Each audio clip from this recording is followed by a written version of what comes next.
Yesterday was a good day for the Twins at the plate and in the wild card standings. They'll hope for another good night tonight. If things break right, they can find themselves just 2 games out of a potential playoff spot. And this Twins and Orioles series on Fox Sports North is presented by the all-new Chrysler 200, America's import. The weather has cleared. In fact, we've got gorgeous weather for baseball this entire weekend from Oriole Park at Camden Yards. Game 2 between the Twins and the Orioles. A couple of left-handers will go. Wei-Yin Chen, who is probably Baltimore's most consistent starting pitcher, will go against left-hander Tommy Milone for the Twins.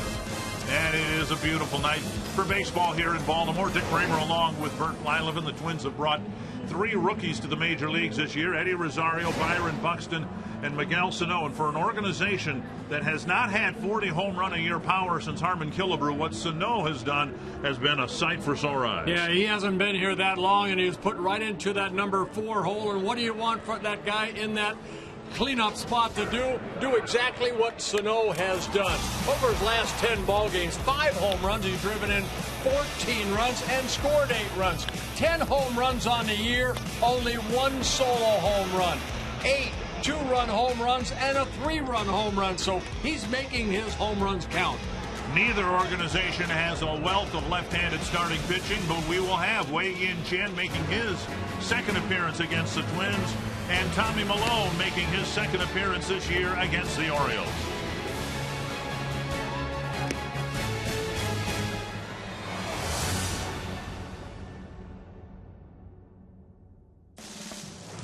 Twins baseball on Fox Sports North is presented by Menards. Save big money at Menards on all your home improvement needs. By Luther Nissan Kia. 2 locations, 1 very low price. By Bud Light. Stay in the game and drink responsibly. And by Jeep. Find your summer of adventure with great deals at the Jeep Summer Clearance event.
Miguel Sano with 3 home runs on this road trip, including one last night. The designated hitter again in the Twins lineup. And let's check out the Menards batting order for the Twins in game 2 as they hope to get back to the 500 mark. Byron Buxton leading off. Brian Dozier batting second. Joe Mauer, then Miguel Sano, Trevor Plouffe, Torrey Hunter, another rookie, Eddie Rosario, with 3 hits last night. The average back into the 280s. Kurt Suzuki and Eduardo Nunez. And Wei-In Chin on the mound here this evening for the Baltimore Orioles. 30-year-old lefty, 6 foot tall, 195, making his 24th start of the year and his second against the Twins. First pitch to Byron Buxton, low, ball 1. Buxton with a hit last night. Paul Molitor talked about his 6 at-bats and how he seemed to take a lot of pitches and look at a lot of pitches. An encouraging sign for Buxton, even though his batting average actually went down, going 1 for 6, but he put the ball in play 5 times and had a good day at the plate. 2-0. 3-0. Well, Chin usually right around the plate. He doesn't walk a lot of batters, so falling behind early. And Buxton will make him throw a strike here. And the Orioles, who got a very short start last night from Miguel Gonzalez, are counting on Chen to give them some innings here tonight. 3-1. 3-2.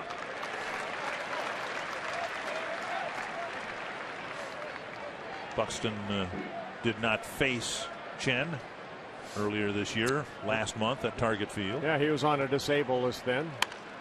Another ground ball to Machado. And Buxton kept hitting it to Machado last night, and he's retired on a ground ball to start the ball game. Northland Ford defense for the Orioles, and they don't commit many errors. In fact, they're by far the best, statistically, the best fielding team in the American League. Reimold gets left field tonight. Jones in center, Parra in right, Machado, Hardy, Scope, and Davis the infielders. Caleb Joseph does the catching tonight. Yeah, they did make an error last night, but only 49 on the year, and this is their 121st game. There's Dozier driving one down the line, but foul by about 5 feet. Well, last time Chin faced the Twins, you have to go to July 6th in Minnesota. He hooked up against Phil Hughes. He ended up getting a no decision. Twins won that ball game in the 10th inning thanks to Brian Dozier's 2-run home run. That came off of reliever Tommy Hunter, and Tommy Hunter now pitching for the Chicago Cubs. 1 strike to Dozier. Fouled back. Yeah, Chin pitched well in that ball game. He worked 7 innings, gave up 2 runs, and both runs coming off solo home runs. 1 to Torrey Hunter and 1 to Aaron Hicks. Gave up only 4 hits in that outing. 5 strikeouts, 3 walks. Dozier puts it in play and finds some room through the left side of the infield. Kind of an awkward swing with 2 strikes. And the Orioles had Dozier shifted to the pull side, but he found some room between the second baseman and shortstop. Well, you know, baseball's so many teams put the shift on. You can see there's 3 players on the left field side, but somehow Brian finds a hole. And now Mauer, who's got pretty good numbers against Chen. 5 hits, 14 at bats.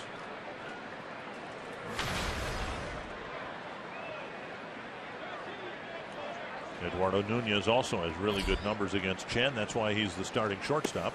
And Mauer takes strike 1. Yeah, Chen pretty tough to run on. Only 5 stolen bases in 7 attempts off of him. Does have 1 pickoff this year. And Dozier with 10 stolen bases on the season. He leads the club in that department.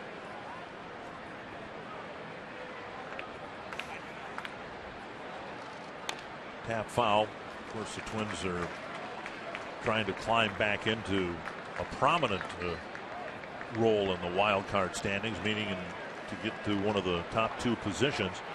But looking ahead to next year, I'll bet you as this team becomes more athletic next year and beyond, that is one area that we'll see a lot of improvement in the Twins, or on the Twins roster. More stolen bases, better base running. Mauer slaps it down the line. It's a base hit.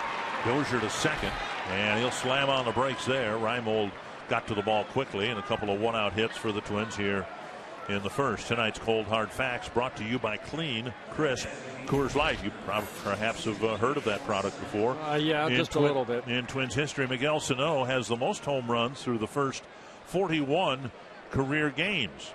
Now you have to acknowledge that Harmon Killebrew's first few seasons were spent as a Washington Senator, but he has 10 home runs when Marty Cordova, the Rookie of the Year in '95, had just 9. Here is Sano with 2 men aboard.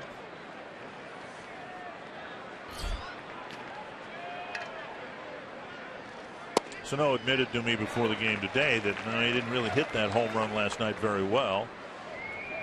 Made contact in around the trademark. And then the 2 he hit in New York, he said they were sliders, and he hit them right off the end of the bat. But they still went over the fence. Yeah, Chen has allowed 24 home runs, 21 to right-handed hitters, working Sano inside. The right-handers hitting .252, left-handers .250. Opponents overall .252.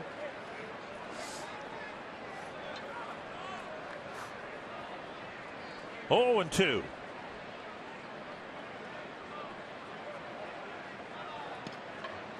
And high and tight. Well, Sano, as a pitcher, you look at him, how big he is at the plate, you think, oh, I've got to tie him up. And that's where the pitches have been, middle in. Joseph, watch him move again inside and up. Call third strike. Call. Sano has some words for Eric Cooper. First time we've seen Sano that visibly contentious about a strike call. Watch Joseph right there. Just hold it. Sitting inside, wanted it up, but pretty good pitch. Sano doesn't like it. 2 down, 2 on, and now Trevor Plouffe. And strike 1. Chen was struggling to throw strikes early. First 3 pitches out of the strike zone. He hasn't missed the strike zone more than once or twice since. Yeah, he'll get as high in the low 90s. He's got a slider, curveball, and a palm ball, like a circle changeup. Caught backing out of play, 2 strikes. Has all 4 pitches. Well, when he has started a ball game this year for the Orioles, they have won 15 of the 23 games. He has pitched the most innings on the staff. As you mentioned earlier, probably the ace of the staff. 16-game winner last year. Popped up right center field. Parra with the catch. Twins get a couple of singles, leave them aboard. No score after a half.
last year. Just 2 games short of the league high 98 won by Mike Scioscia and the Angels. They're not going to win that many games this year, but they still might find themselves in the playoffs. The Menards batting order for game 2. Manny Machado, followed by Gerardo Parra, Adam Jones, Chris Davis, Matt Wieters, Jonathan Scope, J.J. Hardy, Caleb Joseph, and Nolan Raimo. Yeah, you know, Buck Showalter, 3-time manager of the year, last year's American League manager of the year, also with the Yankees and the Rangers. So he's had a very, very nice career. He does a good job of trying to put clubs together. Well, Tommy Milone on the mound, making his 16th start, his second since coming off the disabled list. We talked about it in the pregame, how well he pitched for 5 innings. He's stretched out a little bit more here today, and he's had some very good numbers against the Orioles in his career. And a first pitch strike to Machado. Last time Tommy Milone pitched here in Baltimore, he was a member of the Oakland A's. That back on June 6th of last year, then traded over to the Twins. Swing and a miss. In late July for outfielder Sam Fold.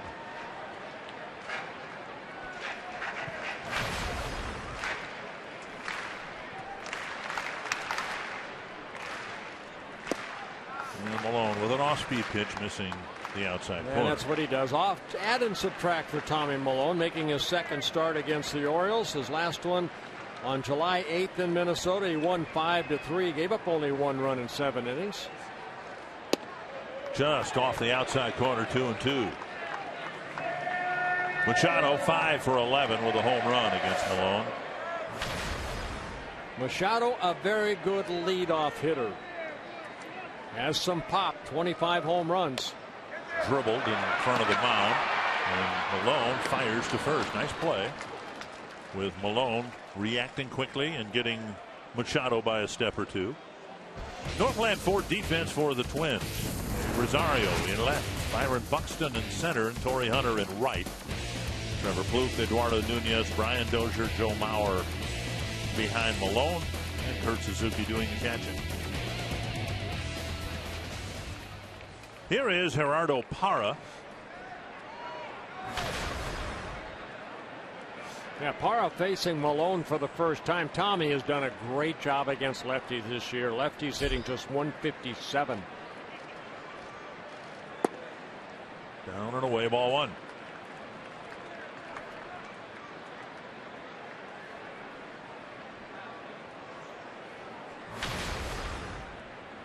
There are the numbers right there. Right-handers hitting 292, giving up 14 home runs. At the knees, 1-1. And it's fun to watch a guy like Tommy Milone, and also Chen for the Orioles. Both these guys, excellent control. They'll try to make that plate a little bit bigger by hitting the glove. The Suzuki moves outside. 9 out of 10 times that ball's going to be outside. 1-2.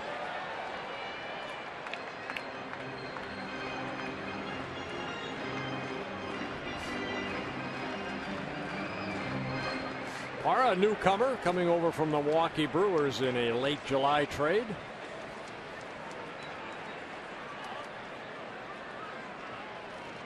Swing and a miss. Something 74 miles per hour. He took something off the curveball right there. And Tommy Milone in his only outing since coming off the disabled list with that right or left elbow strain. 5 innings against the Cleveland Indians. Only 3 hits allowed. He gave up 1 run, 3 walks, a couple strikeouts. He was on a pitch count of 75. He threw 76. And the Twins won the ball game, most importantly, 4-1. Milone won his 6th game of the year. 2 down, and now Adam Jones. When Milone faced the Orioles back on July 8th, 5 hits, 1 run over 7 innings. And the 1 run the Orioles got came on a double play grounder. It was his 6th straight quality start. And then the All-Star break came. And as it turned out, Malone's year pivoting during the All-Star break like the team's year seems to have pivoted.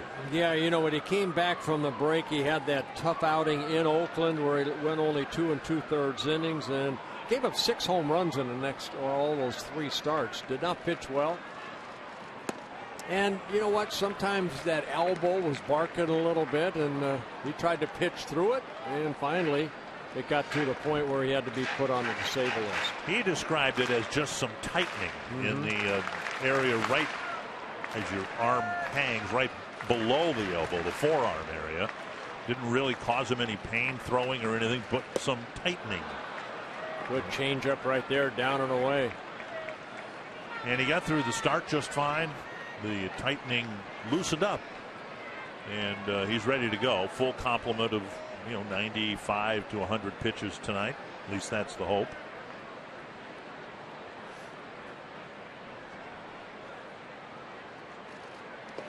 Breaking ball in the dirt. You would say that Tommy Milone is a crafty lefty. Changes speeds well. You saw that last pitch to Jones. See if he'll swing at it. Ball just on the other side of home plate. Jones 2 for 12 lifetime against Tommy Milone. On the ground, and he beat the shift. Jones rolling a single to center with Dozier pulled over on the left side of the infield.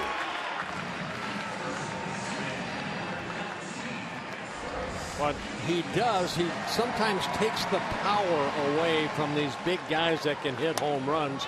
Jones 23 home runs, so Jones kind of a defensive type swing, just hitting it the other way. Now Chris Davis.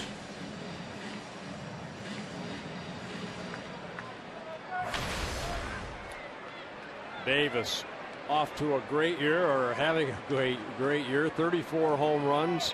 Second in the American League behind Nelson Cruz. He's driven in 89 runs. A couple behind Josh Donaldson. You look at Davis's year, and I don't even know who votes for the comeback player of the year, but Davis should get some votes. Hit 196 last year.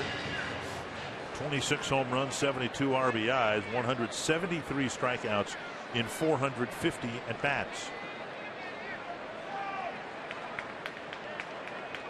Just showed you the slugging percentage, well over 500. Missing inside 1-1. The Orioles have a decision to make. I guess ultimately the decision will be Davis's. I'm sure the Orioles will make an offer. He's a free agent after this year. And for that matter, so is Matt Wieters, tonight's designated hitter in the on-deck battle. 1-1 to Davis. Well, Tommy's shaving the corners, but not getting a call yet. He kind of looked in right there. Eric Cooper not being very generous. Suzuki framing it, but maybe a little bit outside. 2-1. But Tommy's again a guy that can't work down the heart of the plate. He'll get hurt. 18 pitches, 10 strikes. Swing and a miss. That's good fastball there. Davis, pretty good numbers against Milone. 4 hits and 11 at bats, but 2 home runs with that.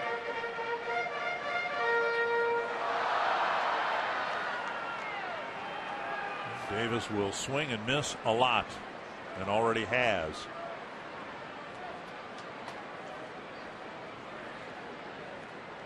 Two and two to Davis. Breaking ball tapped foul.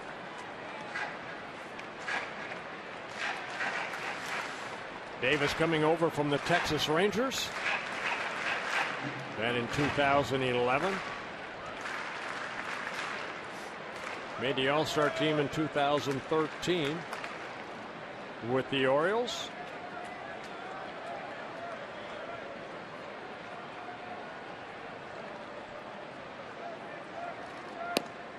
Plate had just under 1,000 at bats with the Rangers, and he showed power, of course, but things didn't really click for him until he came to Baltimore. 53 home runs in 2013. Yeah, drove in 138 and hit 286. Full count. Jones will take off from first.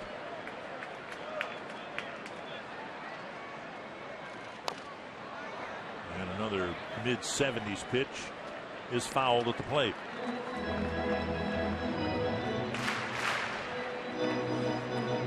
Jones had to throw a lot of pitches. He's given up just a 2-out single so far, but Davis having a prolonged at bat with him.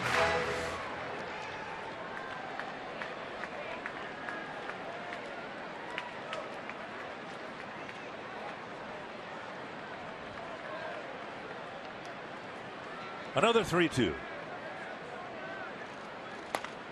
Hook foul. Watch out.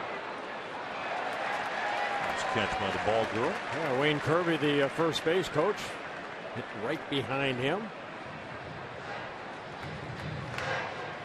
There's Wayne Kirby. He's a character.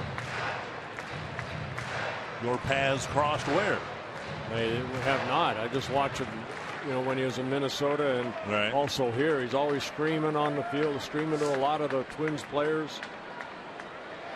Just has a lot of fun coaching.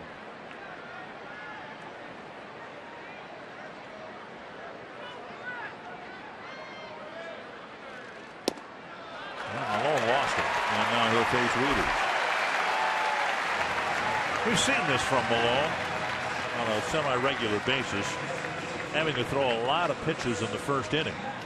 And then, too, what we've seen is once he gets through that first or second inning, he can get into a groove and have some 10, 12 pitch innings. But Wieters, a formidable hitter here, with Malone losing to lefty Chris Davis to a base on ball. Davis fouled off a couple pitches that were pretty good pitches, and then you don't want to make a mistake, and he did not. He ended up walking him. Now you got a fresh hitter, new count. Outside, ball one. Twins left 2 men on in their half of the first, and now Malone trying to leave Jones and Davis aboard in the Baltimore first. Yeah, Wieters 0 for 4 against Malone with a couple walks, couple strikeouts. Hitting over 300 as a right-handed hitter is Wieters.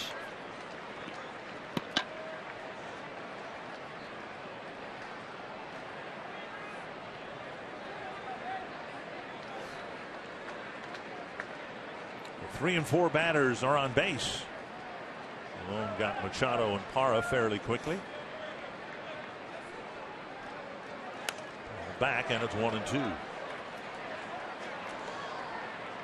So far, the Twins are perfect in the season series with Baltimore. The Twins swept a 3-game series in July at Target Field and won the opener last night. And as we said last night, Twins probably need to win 3 out of 4 here to start building some confidence that they can recover from a bad start to August and get more firmly back into the wild card race. It landed in the dirt, just barely out of the grass between home plate and the mound. 2 and 2.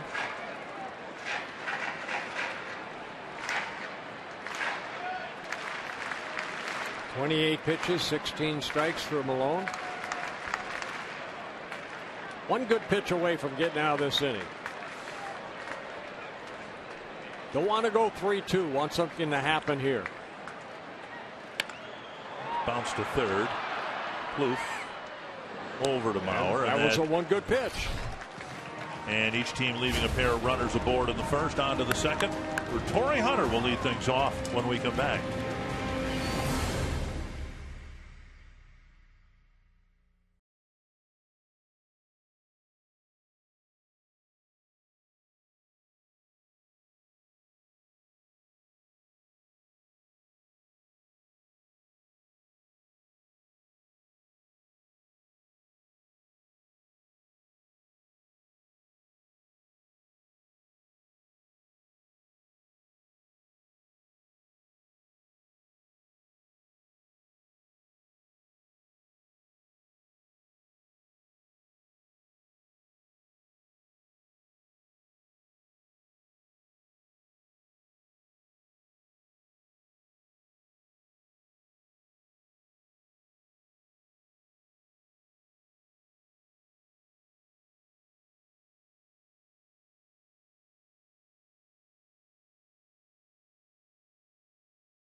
Torrey did not have a hit in last night's ball game, but he did draw a bases-loaded walk after he went down 0-2 in the count. And Torrey said that was a good at-bat for him and something that he can really build on, because he said when you're in a little funk, what you try to do is just see the ball well, try to work the count. And he said he's definitely on the right track before. He said he's been in slumps, but it's what you do during the storm that matters. And Dick and Bert, for what it's worth, I waited about 20 minutes to talk to Torrey. Not that that's a big deal, but because he was watching video of his at-bats, watching video of the pitcher, trying to get good swings on the ball, like that one was. Torrey said he's been in funks, but you know what, guys? He's gotten out of funks as well. Yeah. I mean, he's played 19 years. You're going to be up and down throughout your career. And you know, Torrey was swinging a good bat. Now he's into that little bit of a slump. And I know players don't like to use the word slump, but it is. Sometimes you hit the ball right at the defense, and what he needs is a little bleeder somewhere, just a little quail over the infield, a jam shot, and that might get him going. Here's Rosario, and there's a strike. Well, the slump has now reached 1 for 30 status. Slump might be the kindest thing Torrey would call it right now. Ooh, watch out. Rosario had to check his swing back out of the way. At the same time, it's a foul ball and 2 strikes. Yeah, Chen going inside. And Rosario, a defensive type protection swing.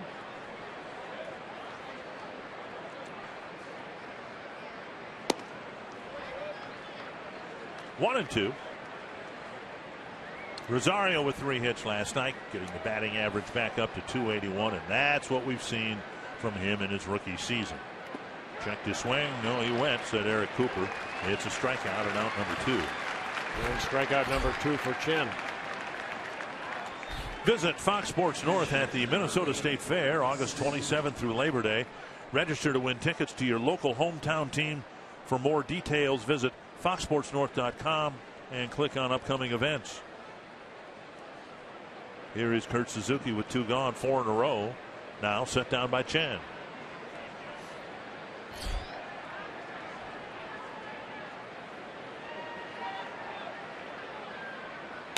Fouled away. Yeah, Chen making his 5th career start against the Twins. 3 wins, 1 loss. Very good, 3.23 ERA against the Twins. Signed as a free agent by the Orioles out of Taiwan in 2012. Signed a 4-year contract. This is his final year of that contract. Have a decision to make with him, too.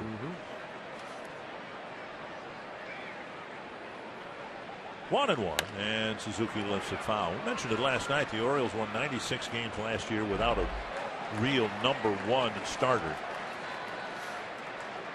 And, they've had some of their younger pitching prospects get hurt. Dylan Bundy. I mean, Bud Norris, I think they were high on him, and they ended up releasing him. Kevin Gausman will pitch, but he hasn't really been consistent. Here's a pop-up over the Twins dugout, now to play. Yeah, we'll see Gausman on Sunday.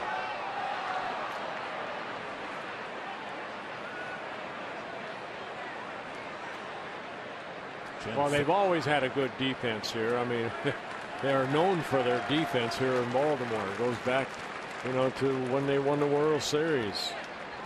It goes back to 69-70. I remember with all the Gold Glove players they had with Brooks Robinson, Mark Belanger, Paul Blair. 2-2.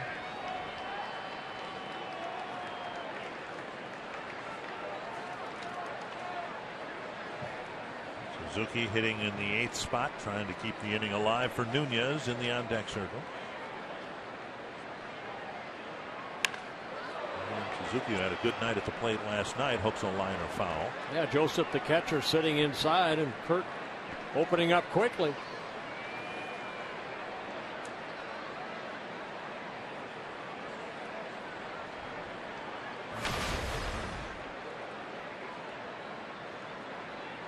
Another 2-2. And a foul tip. Another strikeout for Chen. And the Twins go down 1-2-3 in the second. Last night's winner, Tyler Duffy, will join us from the Twins dugout when we come back.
Minutes before the game last night, and then Tyler Duffy took control of the game, got some run support. Tyler picked up his second major league win in the game last night, and we're happy to have him with us from the Twins dugout. Congratulations, Tyler. A very nice performance last night, and back-to-back wins in the big leagues. How's that feel? It's a pretty good feeling. Yeah. It's a lot of fun. Including getting pelted by sunflower seeds. Yeah, I had a feeling this was coming, so I'm just trying to brace myself. You know, Todd, I got to ask you, when you got called up, you know, you went to Canada, you forgot the passport, your pops had to get it for you, then you had your first major league start. It didn't go the way you wanted to. You know what? You got sent back down to Rochester. How did you handle that? You know, that's part of it. I mean, you got to go get your opportunities, and you got to do the best with them. And you know, I was fortunate to get a second chance to come back up here and make a little bit better of a impression, and got to make 2 so far, so I hope to keep it going. Well, we see your new teammates just peppering you with seeds, but yes. You know, how's it been? You went to spring training with them, so you got that comfort level there, knowing these jerks behind you. Yeah, no, it was definitely good going into it. At least knowing some of the guys from spring training, and then playing with some of these guys in Rochester, and played with Sano the past couple of years. So I played off and on with some of these guys, and you know, it makes it a lot easier to come in and not feel like a complete stranger. I think the fans want to know about your breaking ball. Mm-hmm. Big slow curveball right there by Malone, almost got Stope to swing through it. But with the last couple ball games, you picked a total of 15 strikeouts on that good hard breaking ball. Where did you learn that curveball, and how old were you? I think I was about 12 or 13. A guy named Nathan Mitchell taught it to me. He was a pitching coach I had. Good family friend growing up. He played minor league ball as well, and he showed it to me, and I've kind of stuck with it, and just haven't tried to change it since. Now it's an unusual. You kind of bring that pointer up and utilize your nail on that baseball. Do you have a baseball there? I do. I have one right here in my hand. We're going to take a look at that. If you can hold it up and show your curveball, you can see the fingernail in the seam of that ball. I know I talked to Don Sutton one time, and he showed me the grip on that. It was almost like that, but he didn't put the nail in. He kind of bent his finger back. Yeah, and I put it in there. I don't necessarily use it all the time. I feel it every once in a while, but you know, it's there, and so if I need that extra little pull on it, I can use that to help me out. Well, we're going to show some highlights of that curveball last night, and you throw 2 or 3 different types of curveballs. You add and subtract on the curveball. You have the one that goes down and in on lefties, and then you struck out Parr on almost a 12-6 type curveball. Right, and that's why I try and take a little bit off and add a little, kind of like you do with the fastball. You know, I do the same with my sinker, and so I try and do that throughout the game. You know, get ahead with one. To right center field. Torrey's got that. And Hunter's got it measured near the edge of the track, 2 down. Yeah, I kind of go, you know, first pitch I'll flip one in there a little softer, and then later in the AB, if I need to put somebody away, I'll throw it a little harder and try and hit the outside corner to lefties or, you know, down and in, just whatever the count calls for. So trying to make a few pitches out of one. All right, in the 6th and 7th inning, you got a couple double plays turned behind you with pitcher's best friend, Kurt Suzuki. I talked to him this morning about that, and he said you throw that 2-seamer, you got a sinker, you got it down, and that's how you try to get the double play. Yeah, that's been ever since I became a starter. You know, you want to be efficient as possible, be as efficient as possible, and you know, I kind of looked up some stuff and just figured out a good pitch that worked for me, and I tried others and found one that works and I can rely on when I need it. Malone couldn't flag it down. Dozier right there to clean it up, and Tyler continued the good luck and success. You're doing a great job. Keep it up. Thank you, Tyler. Thank you.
Fan photo. You can use hashtag NorthDataStrongFan, and you might see yourself in an upcoming broadcast. And brought to you by T-Mobile. Eduardo Nunez will lead things off for the Twins in the 3rd. He'll be followed by Buxton and Dozier. Nunez takes ball 1.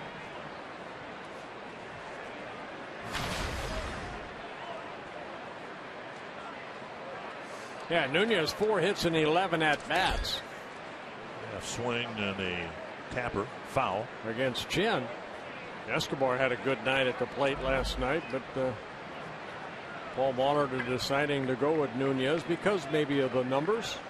Escobar had 3 hits, hit his 5th home run of the year, drove in a couple runs. That's to the right field corner, but it's turning right into the seats. Twins would like to get some speed on the bases here this inning. Nunez has some speed. Buxton does. Dozier does. Last night they took control of the game in the 2nd inning, scoring 5 runs. A ground ball hit to Hardy. 1 down. The Twins and the Astros square off at Target Field August 28th through the 30th. Friday night includes Friday night fireworks with music presented by Cities 97 and a special happy hour at Barrio from 4:30 to 5:30. I was at Barrio during the last homestand. First time I'd been out there and seen that nice setup. Saturday is a DQ Sensational Saturday. Sunday is a Super America Not Whole Kids Day. There's a bunt and a nice one for Buxton, and he'll get a bunt single. Call 800-33-TWINS. Visit twinsbaseball.com and get your tickets. Yeah, Joseph calling off the pitcher Chen. He did everything he could, and he did everything right to try to get Buxton, but it was a perfectly placed bunt right down that third baseline. Joseph grabbing it, throwing it over to Davis, but Buxton and his speed just glides past the bag. Saw a beautiful bunt last night from Rosario that helped the Twins break open the game. It's almost like when he takes off like that, there should be a parachute behind him that opens up. Here's Dozier. Ground ball single his first time up. Well, Buxton has attempted 3 stolen bases so far, and he's been caught twice. One time he overslid the bag and was tagged out. And then the last time he slid into the bag and hurt his thumb. And that's what put on the disabled list. And that's why he's wearing the wrap. I talked with Byron this afternoon, and he said he doesn't do anything hitting to protect the thumb. It's fine, but he is going to wear that for a while. Actually had 2 hard, aggressive slides at second base. This is the one that popped the thumb. Yeah, against the Chicago White Sox.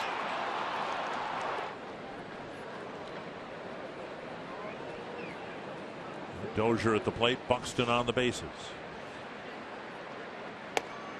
And called a strike.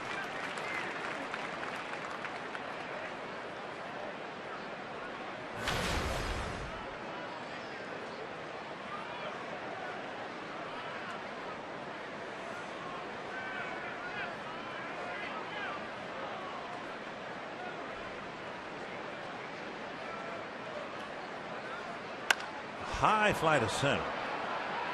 Buxton playing at halfway. 2 down. And that'll bring up Mauer. Mauer with a single his first time up. Slashing one to left field. Yeah, you saw Butch Davis talking to Buxton right there. I mentioned that stopwatch before, but Chen pretty tough. He's pretty quick home. He's thrown over a couple times.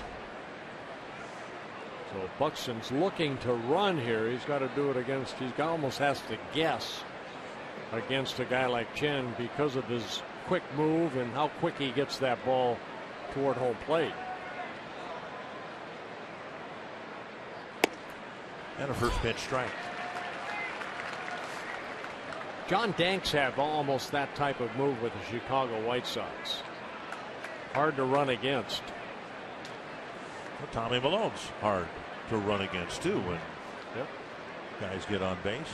1 strike to Mauer. Twins need an extra base hit here. Should score Buxton from first. Down but and away. What Tommy Malone will do, he'll bring that, you know, the left knee up, or excuse me, the right knee up and hold it at times to where Chen, he kind of utilizes that slide step as a left-handed pitcher. Normally you see lefties kind of bring it up and then hold it. That kind of freezes the runner. But Chen quick. And in on the handle of Mauer's bat, 1-2.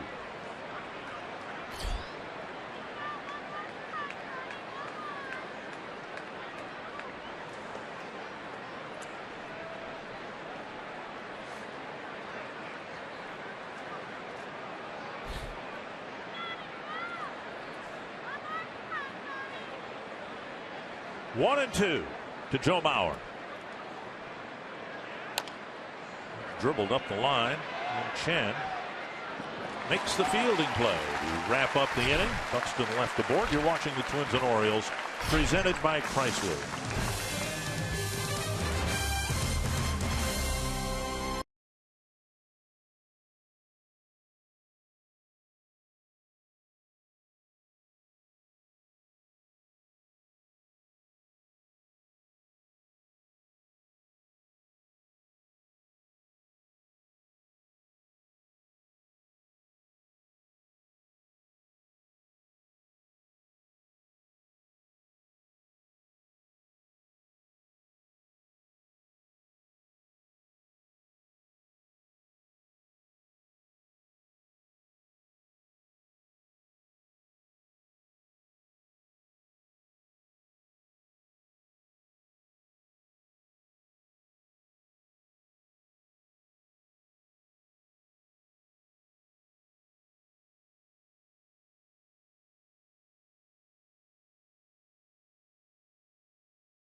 your link to what's next.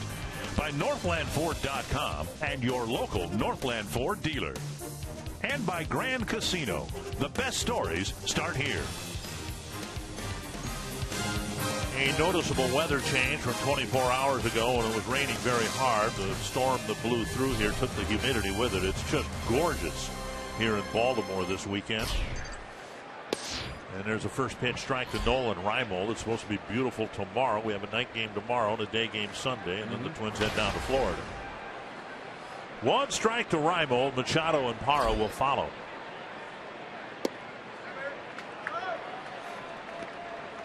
One and one.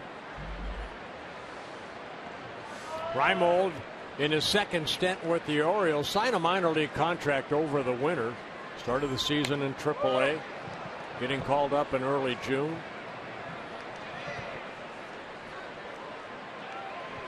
One and two. He was with the Orioles in 2009 to 13, originally signed by the Orioles in 2005. Also played last year for the Blue Jays and the Diamondbacks. Mentioned in our open that neither team has an abundance of left-handed starting pitching. In fact, Malone, the only lefty starter for the Twins this year. Chen, the only left-handed starter for the Orioles. 2-2. Swing and a miss. Good Malone changeup. Starts the third inning with a strikeout. And a good changeup down and away. He picks up his third strikeout. I told you, Malone's all about adding and subtracting. A little movement down there, just great location. And Reimold swinging through it. 5 in a row set down by Malone, and now Machado. Machado, a little chopper between home plate and the mound. Malone picked it up, threw him out. Fouled back, strike one.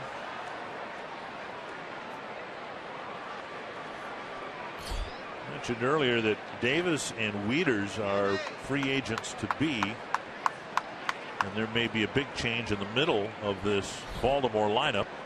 And you can imagine Machado moving eventually to the middle of the lineup. But he is one that the Orioles are going to build around for many years to come. Down and in 2-1. Yeah, missed twice inside. Still trying to find out what Eric Cooper will give you, what he won't give you. Umpire behind home plate.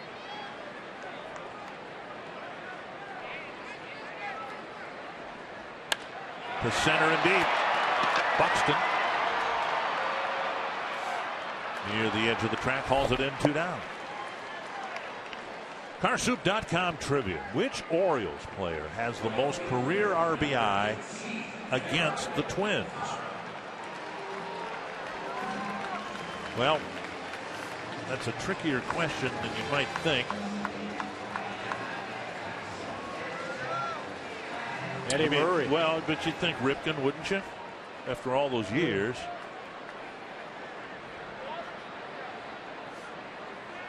Two down, and here is Parra. Brooks Robinson. I'm going with Eddie Murray. I know Eddie was with Cleveland, and, yeah, you know. But he played a lot here in Baltimore. Yeah. And he had some great years driving in runs. That was his job. One strike. And now outside.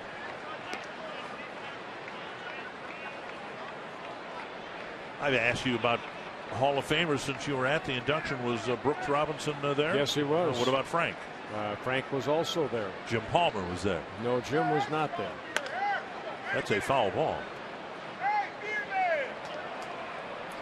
And the ball girl who made a really good play had that one get by her.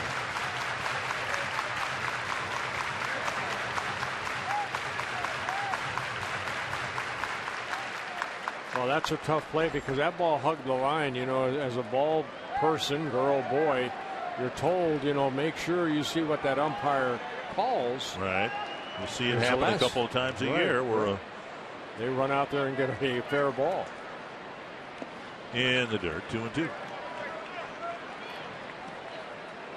So I am defending her.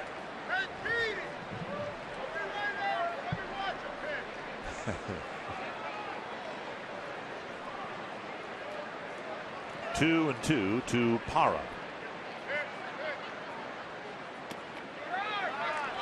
And a off-speed pitch in the dirt, 3-2. Yeah, Parra strikeout victim in the first inning. Coming over from the Brewers on July 31st, where he was hitting .328 for the Brewers in 100 ball games. 9 home runs. He's hit 4 for the Orioles.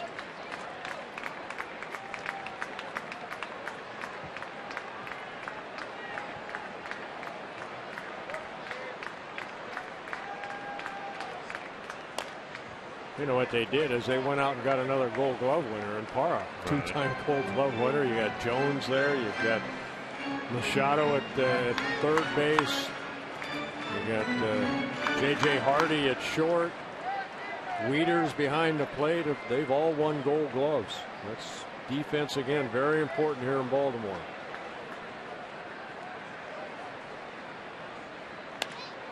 And a bouncer to Dozier. Malone set down 7 men in a row. As we head to the 4th, Miguel Sano will start things for the Twins.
Guys seem like he's been in the big leagues before. He has a great plate presence. He's always waiting for his pitch that he can hit, and if you don't want to pitch to him, he'll take the walk. And you know, for a guy that's 22 years old, he's very poised at the plate. And he will lead off the 4th inning. Plouffe will follow, and there's a pitch down and in, ball 1. Sano retired to the dugout after his first inning at bat. I think convinced that Eric Cooper took the at-bat away from him. All 4 pitches were inside, and that one they're trying to go in. Now Joseph's sitting away. And Chin falling behind on Sano. It's the adjustments that Sano will have to make if clubs start pitching them in. And a rifle shot left center field. That ball just jumps off his bat. Got the count to his favor, which is something that Chin has not done really all night long. He's been able to get ahead of the Twins batters. In roughly a quarter of a full season, 10 home runs, 32 runs batted in. And this is making the jump from Double-A. I think we need to remind our viewers of that from time to time. He did not have an intermediate stop at Triple-A. And obviously, so far at least, hasn't needed it. Here is Plouffe. Yeah, Double-A in 66 ball games, hit 15 home runs, drove in 48.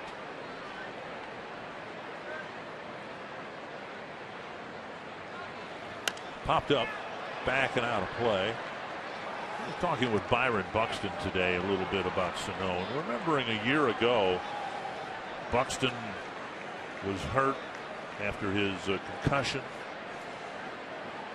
and Sano didn't play at all. They spent a lot of time together, and they, along with Rosario, figured to spend some time as the nucleus of this team up to Plouffe 1-1. But I mean, socially, they got to know each other very well last year through the individual adversity that they experienced. And now they're each in their early 20s, and they're so much a part of this Twins future plans. Here's a drive to center field and hit well. Jones going back, still going back, and he gets it on the edge of the track. And Plouffe gave it a ride to the deepest part of the park for a long out. Yeah, 410, a little bit off center field toward the bullpen area for both clubs. Yeah, Trevor did give it a ride, but you have a Gold Glove winner out there with tremendous speed, able to catch up to that long fly ball. Torrey Hunter hit a semi-line drive, semi-fly ball to left field. Reimold made the catch.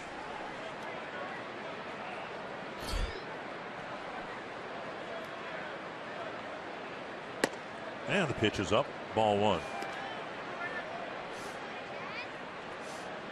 50 pitches now for Chen. Very good strike to ball ratio. 36 strikes, 14 balls thrown.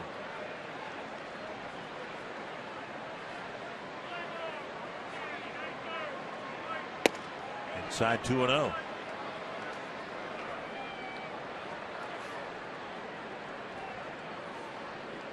Chen making his 110th major league start. 42 wins, 30 losses.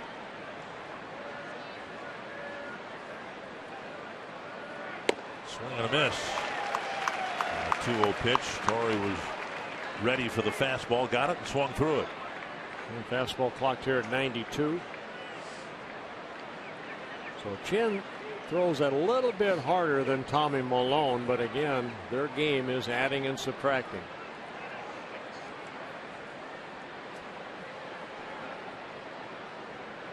And Torrey chases that time. A 92-mile-per-hour fastball. Fastball up.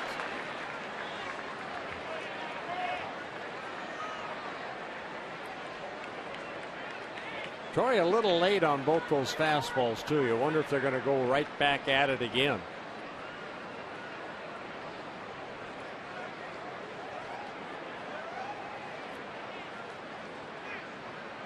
Foul back. And they did. The fastball. Remember, I asked Harmon years ago as he got older, because the theory goes when you get Torrey's age, certainly, and maybe even years before that, you have a hard time catching up with a major league fastball. Harmon said for him that wasn't the issue. It was adapting and reacting to the off-speed stuff, suggesting that there's a close pitch taken for ball three, that you can kind of cheat a little bit on a fastball if you expect it, right, and you can always catch up to it. But then when you didn't get it, that's when things started going south for Harmon. And as a pitcher, when you face an older veteran, you watch the bat speed they have too, because if they're fouling balls off toward, say over the first base dugout, well, why would you throw something off speed to allow the barrel of the bat to get out quicker? And that's what I think Chen is trying to do, is trying to sneak that fastball by him. One of the things that's fascinating to watch, and we'll see it, maybe Rosario, the on-deck hitter, would be a better example. A hitter stands in the box, recognizes pitch, location, spin, all of that. 3-2, and there's ball four. Torrey will draw a walk. First and second, one down. Good walk for Torrey Hunter. And Rosario will come up with two men on. Praise FM invites you to Faith Night 2015, a post-game event following the August 29th game between the Twins and the Astros. Enjoy the game, stay for post-game live music from Unite Twin Cities, and special Twins player appearances. For details and tickets, visit twinsbaseball.com/faithnight. Well, here's Rosario. He struck out his first time up on a check swing. But Rosario's swing will start when the ball is about 2/3 of the way to home plate. An off-speed pitch gets a swing and a miss. Yeah, actually, his body starts before the barrel or the bat starts. Right. The Twins had 2 men on in the first inning. He's, and they compare him to Rod Carew. He just waits at the last second, then flicks that bat at the ball. Off the plate, 1-1. But we know, I mean, in this case, we've seen a 92-mile-per-hour fastball, and fans at home, I think, can imagine what that must be like and how quick the ball gets on you. And then you realize the swing itself doesn't start till the ball is 2/3 of the way to home plate. And you're trying to hit a round ball with a round bat. Solid. Popped up, and Joseph has a play. Infield fly rule call, but it's a foul ball, and Rosario is retired, 2 down. So Sano still at second, Hunter still at first.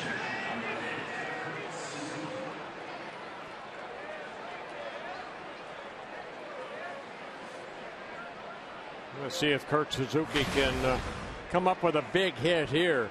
We got a big 2-run single in that 5-run second inning for the Twins last night.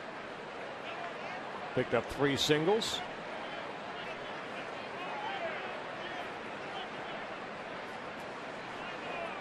And Suzuki ended up striking out after a long at bat in the second inning. Strike 1. Ken starts him off with a breaking ball.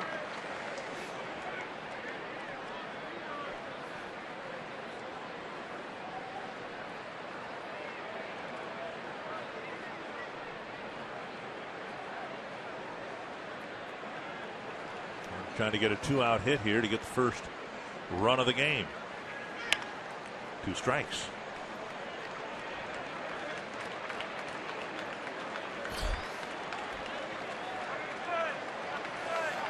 Well, Chen making his 14th start here in Baltimore. 4 wins, 4 losses, a 3.5 ERA. Almost the same. He's actually pitched better on the road than he has here. Out of the first inning jam, if you want to call it that, by striking out Sano and getting Plouffe on a fly ball. 2 strikes to Suzuki. Up high. Well, Chen's given up 24 home runs, 16 of them hit here at home.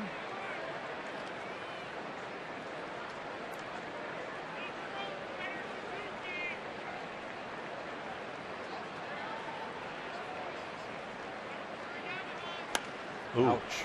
And that's going to be a tough play. Scope has no play. Actually, it's Chen who picked the ball up. And I'm not sure what he'd hoped to do with it. If there was a play, I would have imagined Scope would have been the one to have made the play. Boy, sometimes, you just hit that ball in no man's land. He gets jammed right here, but it gets past Chen. Scope's going to field it and pick it up and hopefully get the first, but Chen cut it off. So bases loaded for 2 outs. Yeah. You believe in the theory that's a line drive in the box score tomorrow? Kurt will say it will. It will be. He's still shaking his hands over there at first base. Ouch. Quick trip to the mound by Joseph, and now the bases are loaded with 2 gone for Nunez. Nunez with a chance to do some damage here, and he's in the lineup because he's had some success against Chen. Twins need a double right here. Nunez with 13 of them. Hunter checking the outfielders.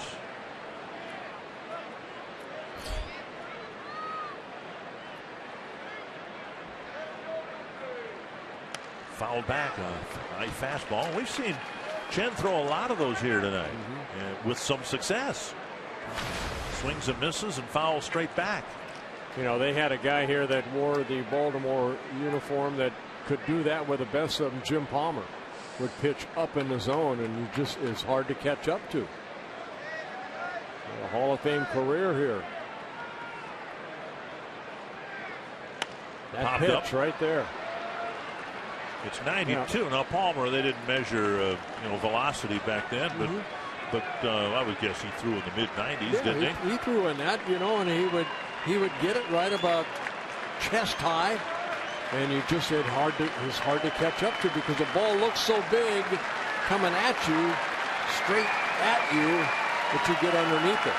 Nunez can get done here. Behind on the count 0-2 with the bases loaded. And you see Joseph right there. He wants it up.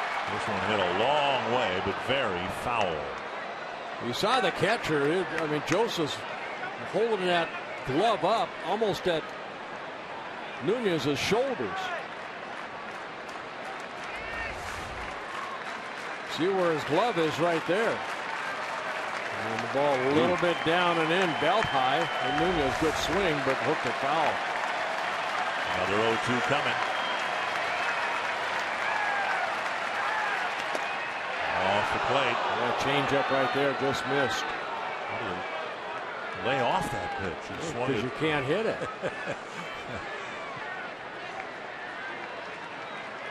3 fastballs up right there, and then all of a sudden he pulls the string. 1-2 to Nunez. 21st pitch of the inning for Chin.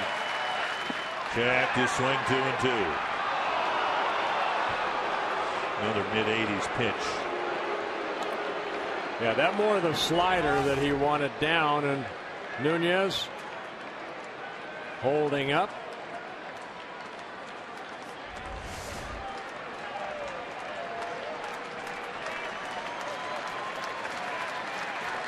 Two and two. Down the line, but that too foul. Nunez has jumped on a couple of pitches, hit them hard, but pulled them both foul.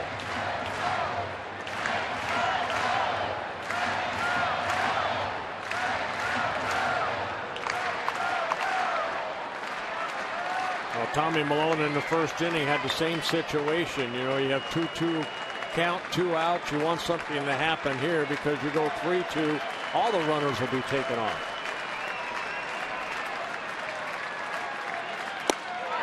3-2, and Joseph looks over his left shoulder at Eric Cooper. I think Eric Cooper has been very tight for both pitchers here tonight, but watch this pitch right here.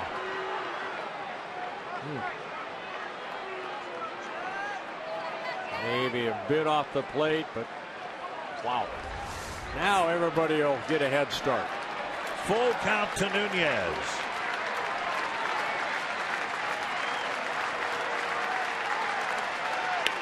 Down the line again and foul.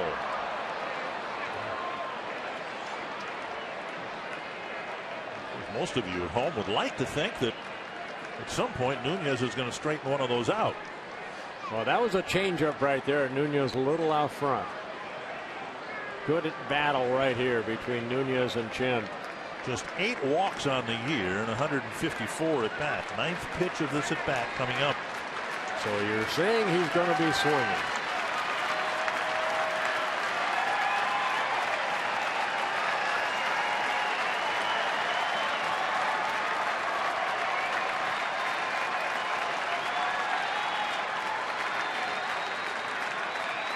Ball 4.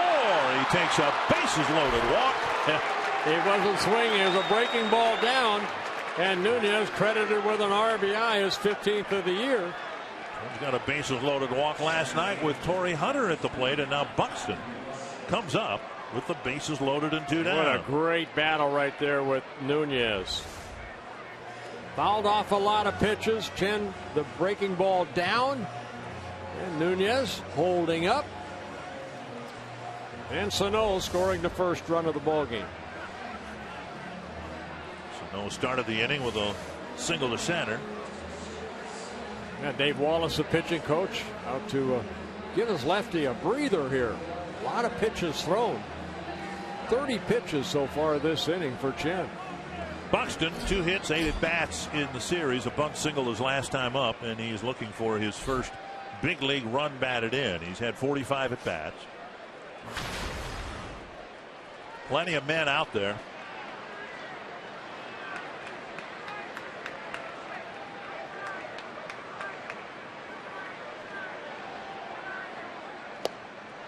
Over the inside corner, strike one.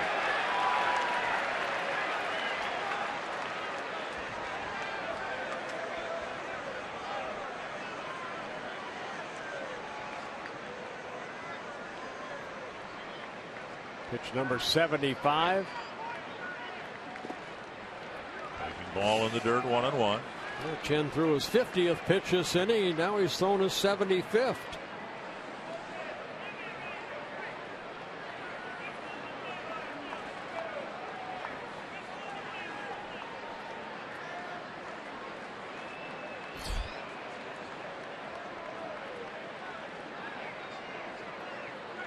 Swing and a miss on a fastball.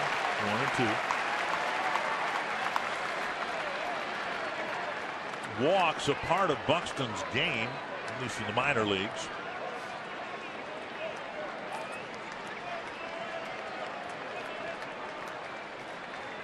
Gone over 100 walks in the minor leagues. Joseph sitting inside. Buxton fouling it off. Still 1-2.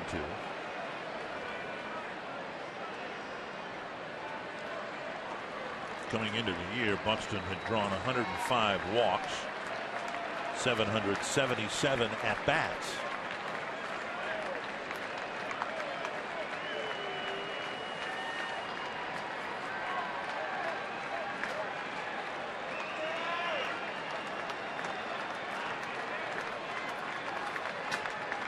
Chen had Nunez 1-2 and lost him to a bases loaded walk.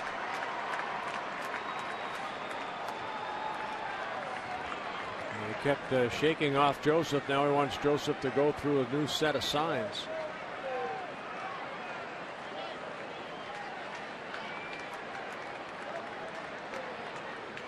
Foul back. Still 1-2. In the big leagues, Buxton has just a couple of walks, 16 strikeouts in 43 at bats.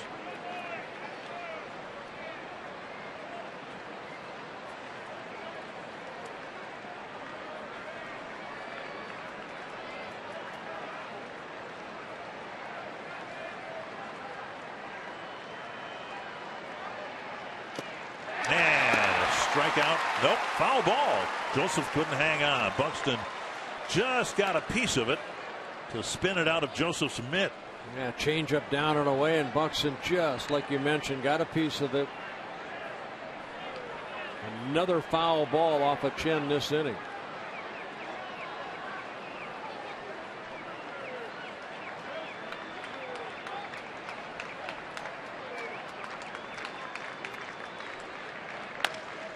Chopper left side again to Machado. Buxton retired. The Twins leave the bases full, but they get the game's first run. You're watching the Twins and Orioles, presented by Chrysler.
was so hard on himself in a game at New York earlier this week.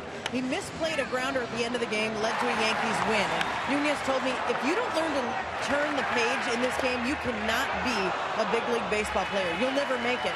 Nunez ironically learned to do that while he was a rookie playing for the Yankees. He said he made an error in a game, and he never heard the end of it from the New York fans. He said it was awful, it wasn't easy, but he learned to put it behind him.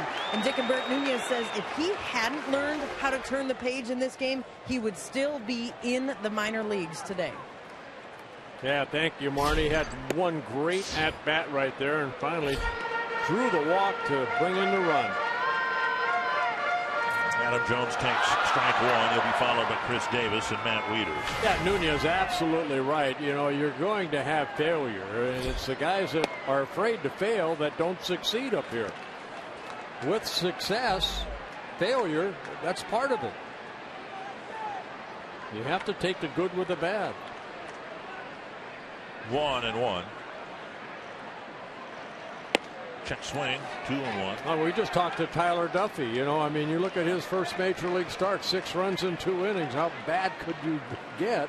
He went back to AAA, pitched 6 shutout innings, allowed 1 hit, came back up, got a second chance, as he said, and he's made the most out of it so far.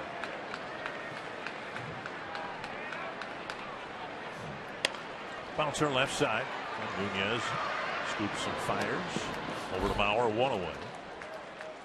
This Twins and Orioles series on Fox Sports North is presented by Chrysler. Enjoy your summer in style with great deals at the Chrysler Summer Clearance Event.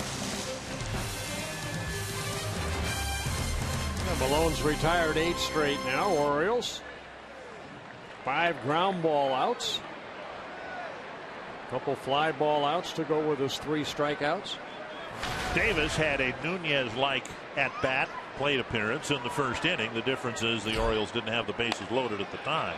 There's a fair ball smothered by Mauer, and Malone right on the bag. Nice, Good play by Joe Mauer. Yeah, very, very nice play. That looked like it was going to be a double down the right field line, and Joe dove for it and able to get that ball right on that first baseline. It was hugging the line. And Joe diving, Malone's job, get over there, which he did for a quick second out. Nice play by Joe Mauer. Playing off the line a little bit, diving for it, smothers the ball, thought about going to first himself, but then feeding the little shovel pass to Malone. Malone now has set down 9 men in a row, and he'll face Matt Wieters. Just the first inning, but it was an awfully big out. The Orioles had runners at first and second, 2 down, and Wieters hit a ground ball to Plouffe. That ended the threat, and the Orioles haven't had a base runner since. 1 strike to Wieters. And Tommy had to throw 29 pitches in that first inning. Right now at 62 pitches. Half swing and strike 2.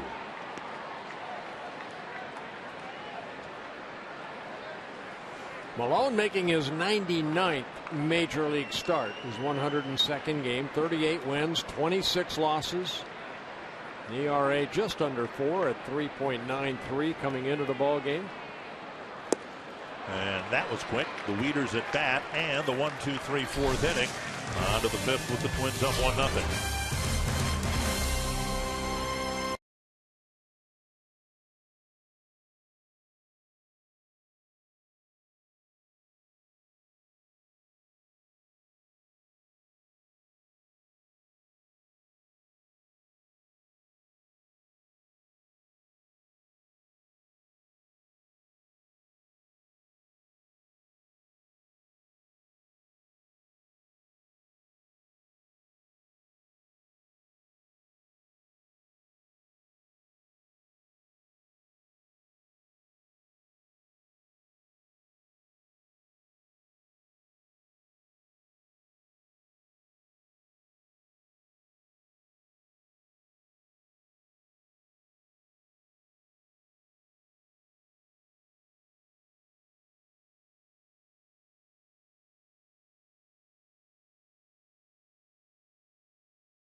You know, that was a big inning right there for Tommy Maloney. Threw only 8 pitches, and the reason why, because Chin has to go back out there to threw 37 pitches. He probably didn't even get time to really relax a little bit in that dugout.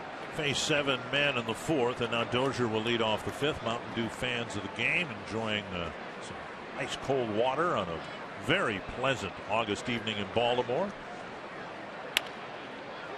Right at Machado. 1 down. And that'll bring up Mauer. You know, Sano started the 4th inning with a single and ended up scoring a run. And it sure seems, doesn't it, that since he's been called up, he is involved in most of the run scoring, either driving them in this case getting on base. And as you said, I think a couple days ago when we were in New York, the pleasant thing is this guy's an athlete. I mean, he runs well, and he would have scored from 3rd on the bases loaded walk anyway, but we've seen him run the bases very well. And for a guy who has, as we said earlier, 40 home run a year power, not many guys like that are able to run like he can. Right. Lifted foul. Yeah, they list him at 6'4", about 265, but we have seen him. I mean, I saw him, I don't remember where it was. He rounded first base, and I mean, he got back just like that. I mean, you know, a guy that big, you would think, you know, would maybe pull something, but no, he's a good athlete. He could be a pitcher. All right, I'm going to ask him tomorrow whether he's ever pitched 1 and 2.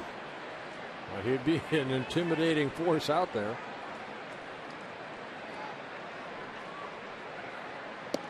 And down and away, 2 and 2. In his broken English, he'd probably say, I don't want to pitch. I don't like pitchers. Well, in my broken English, I can relate. Pitch is up. Oh, thanks a lot. 3 and 2. Walks, really more than anything else, led to the Twins' run after Sano's single. Chen walked 2 guys, including Nunez, with the bases loaded.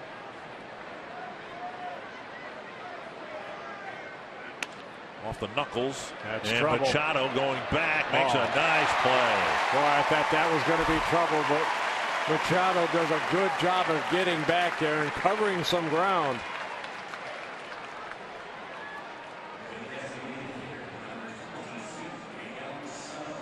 Yeah, Machado, as I mentioned, a Gold Glove winner. He won that in 2013. Nice running catch. 2 down, and now here is Sano. I threw a name at you the other day off the air regarding Sano. A big hurt. Power. Yes, Frank Thomas, and I'm wondering, you had to pitch to Frank, didn't you? Yes. Any similarities, differences that you've seen? And I'm not suggesting for a moment that Sano is going to end up in the Hall of Fame like Frank Thomas, just in terms of an imposing physical presence from the right side. Yeah, he's a big man there. I think what Frank Thomas did, you know, he won batting titles. He won MVPs throughout his career. He used the whole field. And, you know, we've seen Sano take the ball the other way, but he's basically trying to pull the ball and get it up in the air. Both Thomas and Sano with erect stances, you know. Yeah, Thomas, when he first came up, was spread out like that, but then he put his feet together, and at 6'5", looked like he was 7 foot tall up there. And that's just hit too hard for even Machado to grab. Juggled, and here goes Sano to second base, and he is safe at second. Yep. But Sano showing off the speed we talked about a few moments ago. Yeah, you know what? He don't take anything for granted. He rounded first aggressively, pick up the ball, and alertly went into second base. Juggled momentarily by Reimold in left, but I think Sano decided he's going to try for 2 right away. Well, as you can see, Sano, good swing, good extension. Reimold fumbling the ball. And it just wasn't, okay, I hit the ball hard. It's a, easy base hit. He rounds the bag and then takes off for second base. And Schoop had a little trouble handling that ball, but in scoring position with 2 outs. And now Plouffe takes strike 1. Plouffe with a fly to right and a liner to center. It'll be a base hit and an error to Reimold, allowing Sano. I don't see an error up there. They gave him a double. Yeah, they gave him a double, and I'm with you. There should have been an error. I don't think Sano would have tried for second without the juggle and left. Right. Inside, 1-1. Well, you wonder why they've only made 49 errors here in Baltimore then. That's why I didn't talk about it much last night. They've had very generous official scoring here for a long time. Well, Sano will take that double, his 11th of the year. And now fouled away, 1-2.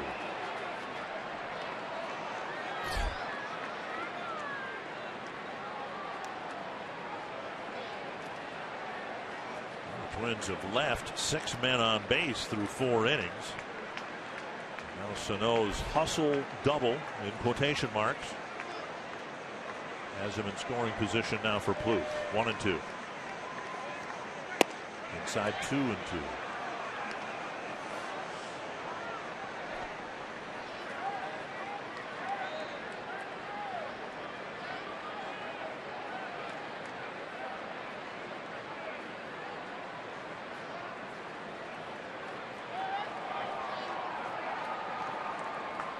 Twins have been without a 2-out hit. Driving in a run so far tonight. Plouffe can deliver one here.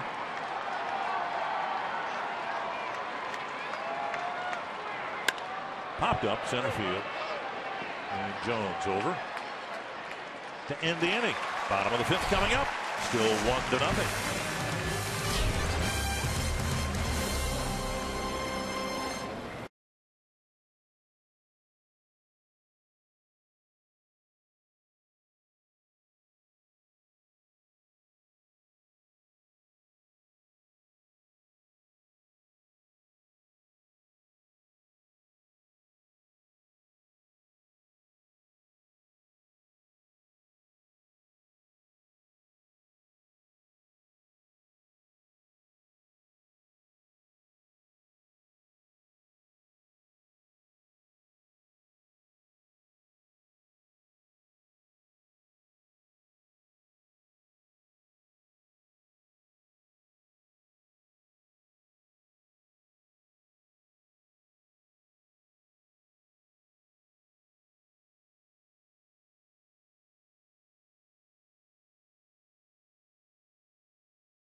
Your circle me signs, you might find yourself in a Minnesota Lottery winner circle where you could win $100 worth of lottery scratch-off tickets courtesy of the Minnesota Lottery. You are hereby circled. Well, the Orioles hitting here in the bottom of the 5th. Jonathan Schoop, J.J. Hardy, and Caleb Joseph to face Tommy Malone, who's about 2/3 of the way through his pitch allotment for the night. I'll tell you what, he has attacked the zone, especially strike 1. 9 straight batters he's faced. He got ahead in the count, strike 1. 11 of 15 so far for Malone, getting ahead. And that allows him to do that right there. Change speeds, change, the breaking ball, the changeup. Get strike 1. That's his game. 1-1.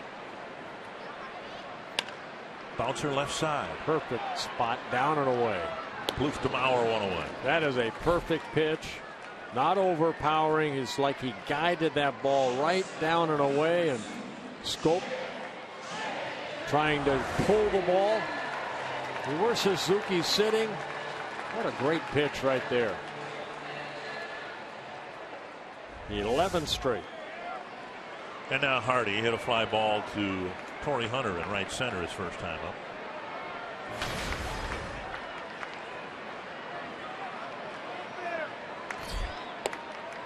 And another first pitch strike.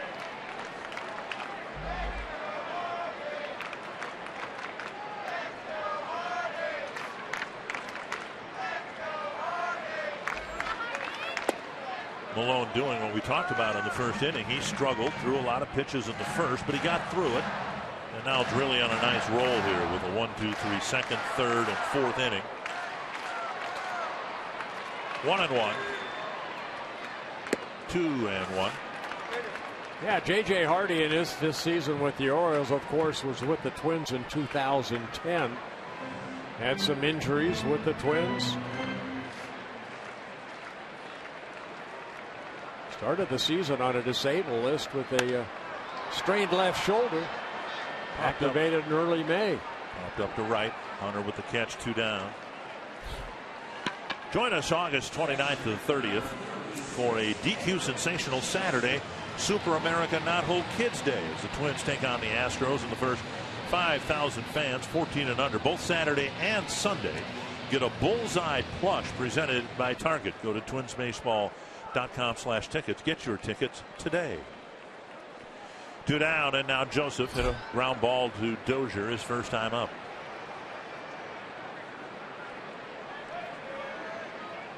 Tonight, David Price will pitch for the Blue Jays against the Angels. If the Twins win this game here tonight, and David Price and the Blue Jays beat the Angels, there's a ball lined to left, and now coming in, it's Rosario with the catch. Nice jump. Twins will pick up another game on 2 of the 4 teams ahead of them in the wild card stand. 13 straight retired by Malone.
Head will take us to Florida after Sunday's day game.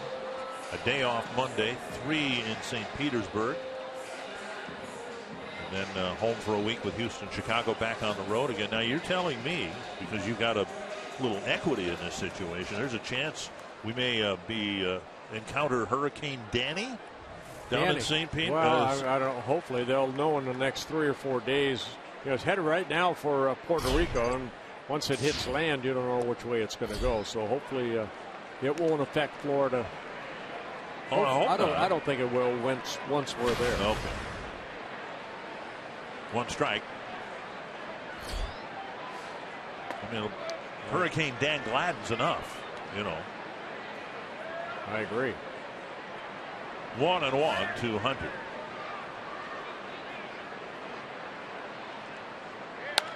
There's one down the right field line. And a fair ball into the corner. Torrey will get an extra base hit. Yep.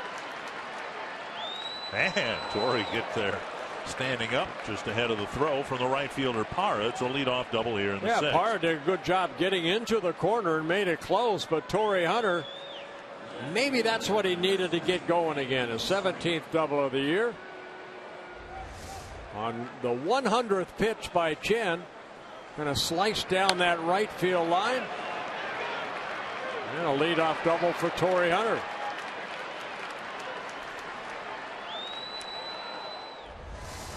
Rosario will bat. 7 hits for the Twins. Big runner right there at second base. See if Twins can find a way to get Torrey across the plate. And Rosario needs to, at the very least, have a productive out here. Popped up. It's been a rough night for Eddie Rosario. One down. Haven't had many games like this. A strikeout in the second. And he fouled out to Joseph with 2 men aboard and 1 out in the fourth. Tough news for the Tigers, and boy, every day seems to bring more bad news for Detroit. Anibal Sanchez, our Sanford Health injury report, right rotator cuff inflammation. They are hopeful that he'll be able to pitch later on in September.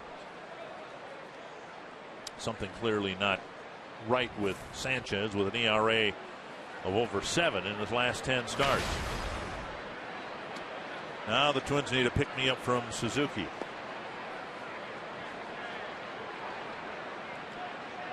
Tigers just a half game behind the Twins in the standings.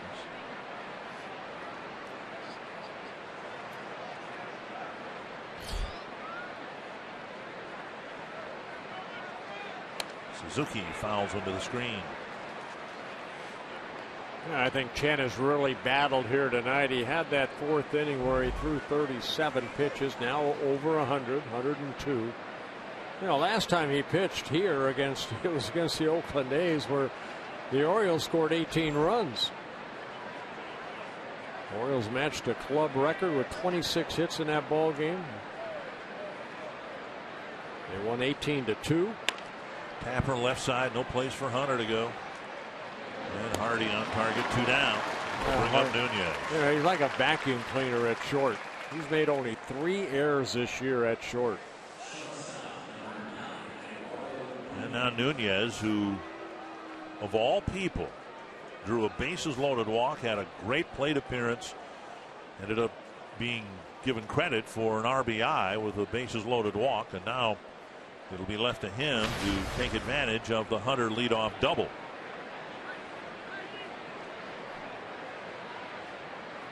Nunez with 15 runs batted in.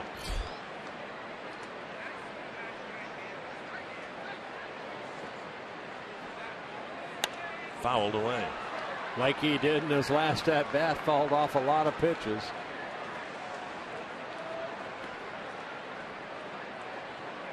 Chen in that start against the Oakland A's here just 5 days ago, threw 117 pitches, a season high.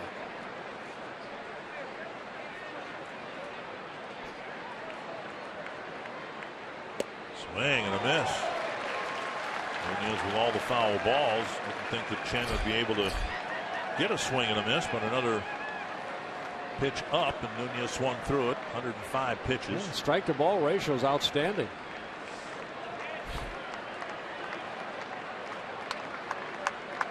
Nunez behind on the count again. 0-2 to Chen. Hack to third, and Machado.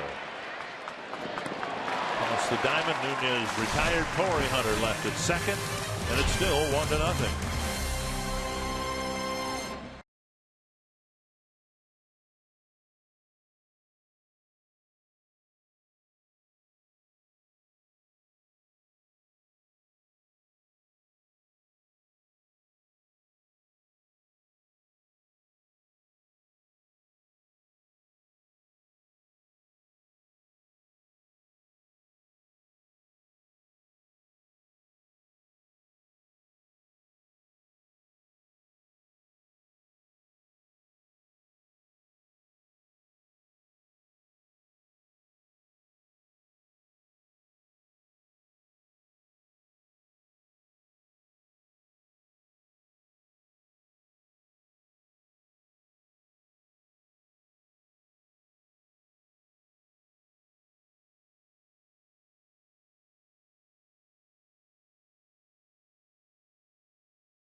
See where Toyota takes you.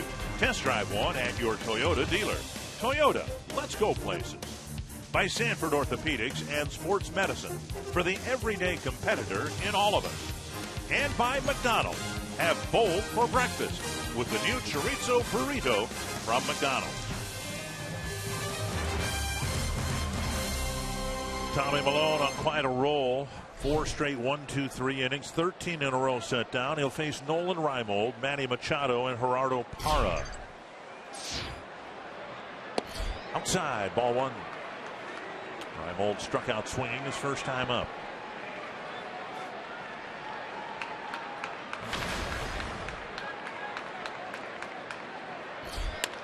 Line to left. Rosario to the line. Plays it on a hop. Reimold's aboard with a base hit.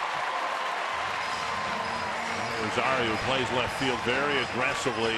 Tell as he was going after that ball, he was thinking about a dive, but he made the right play in fielding it on one hop. Yeah, 1-0 ball game right here. You want to keep that ball in front of you, and Rosario did that. His speed got over there, but the ball hit right down that left field line. First hit, and only the second of the ball game for the Orioles, but first hit since the first inning. And now Machado. Come back here to the mound and a fly to center.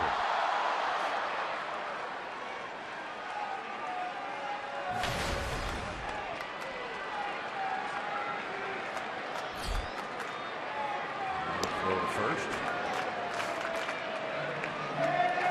And Malone, very good move to first. Base runners have been 8 out of 11 success rate against Malone on the mound this year. He does have a couple pickoffs. Reimold just 17 steals in his career. That's line to center. Buxton will try to cut it off. He gets there, turns and fires. It's a pair of singles to start the 6th inning. Yeah, a couple pitches left up for Tommy Milone here in the 6th inning. That puts runners at the corners with nobody out. Machado picking up his first hit, only the 3rd hit for the Orioles. Where that ball was, belt high.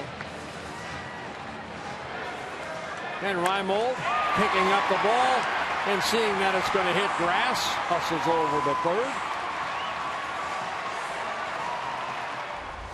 1st and 3rd, nobody out. Parra the batter. Twins playing back, hoping for a ground ball double play, although Plouffe is in on the edge of the grass at 3rd. Bauer, of course, holding the runner at 1st.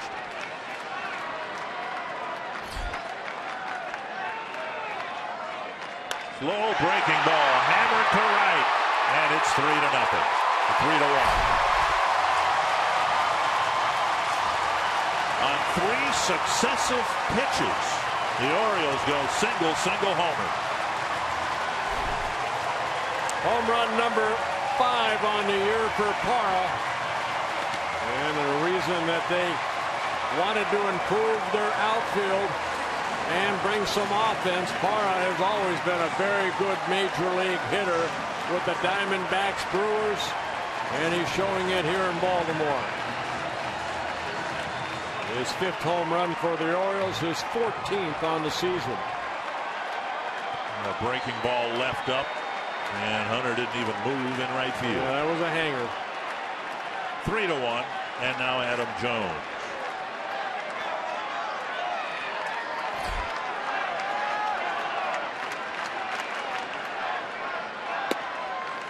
Off the outside edge, ball 1. That home run allowed by Tommy Milone, his 15th of the year, only the 3rd to a left-handed hitter. Strike over the inside corner, 1-1.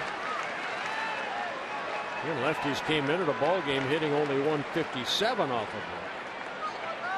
But like I said, that was right there. I've thrown some of those. They go a long way. 1 hop to Plouffe. 1 down. Well, you make a mistake, 3 pitches, you said single, 3-run home run, they keep your club in the game. Get back to pitching.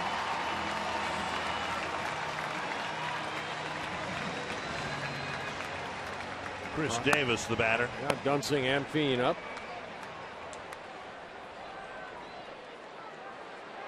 Davis drew a walk in the first. Bauer robbed him of a double, making a nice fielding play in the fourth.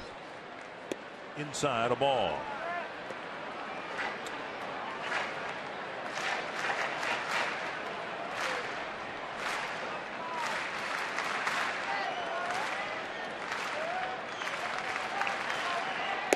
Inside, up around the hands, 2-0. First time that Malone tonight has been 2-0 on a hitter.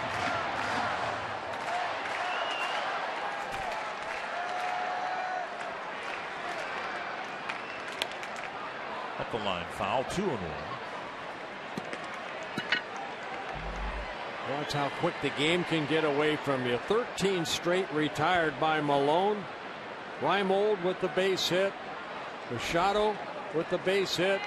And then one hanging pitch, and you're down a couple runs.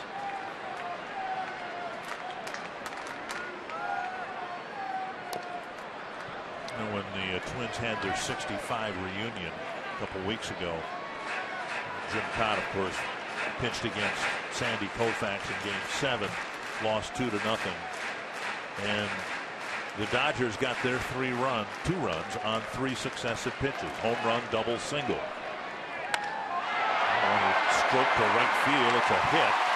Hunter backhands. Davis will hold to a single. Play by Hunter in right center field. Very nice play by Torrey Hunter, cutting that ball off. So 4 hits this inning when the Orioles had only 1 going in. Reimold got that pitch in, and then Machado on the next pitch lined it into right center, and then the breaking ball left up to Parra. Paul Molitor coming to the mound. Who would have guessed, with Malone retiring 13 straight coming into the inning, that he'd only get 1 out in the 6th, giving up 4 hits, 3 runs. Orioles taking advantage of some of the pitches left up, but you know what? Chen did a great job of keeping the game 1-0.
And then a nightmarish 6th inning. Yeah, you know, 1 through 5 face 17 batters, and here in the 6th inning, 4 hits allowed. The big 3-run home run by Parra, and he's out of the ball game. Casey Feen coming in, making his 44th relief appearance, making his 3rd appearance against the Orioles this year. 2 wins, 5 losses out of that bullpen for Casey Feen. 13 holes. Picked up his last hold in Cleveland last Sunday. He pitched 1 time on this road trip on Monday in New York. 2 shutout innings in that extra inning loss to the Yankees, 8-7. Wieters with a bouncer to third and a strikeout against Malone. Now hitting as a left-handed batter. And the first pitch strike. And that's what Casey is. He is a strike thrower. In New York, he actually walked a batter. It was only fourth walk of the year for Casey Fiend out of the bullpen. 43 2/3 innings, 4 walks, 26 strikeouts. To left center and deep. Rosario back at the wall, makes the catch for out number 2. Right at the 364 marker. 2 away, and that'll bring up Scope.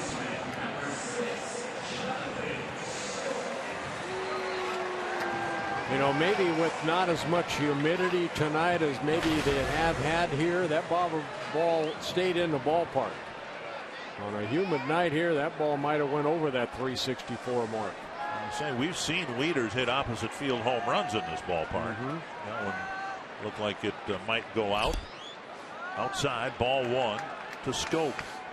Well, earlier this year in Minnesota, Casey Fiend gave up back-to-back home runs to Machado and then Davis. But the Twins won the ballgame 5-3. Backing out of play. Fiend's given up only 5 home runs on the year.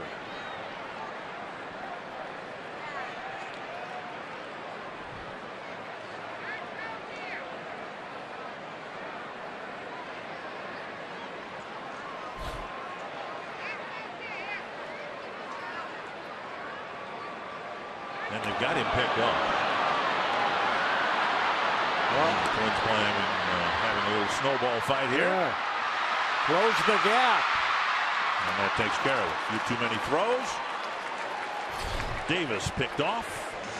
But Gerardo Parra with a 3-run home run, putting the Orioles in front.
Selected the Data Strong Fan photo of the game.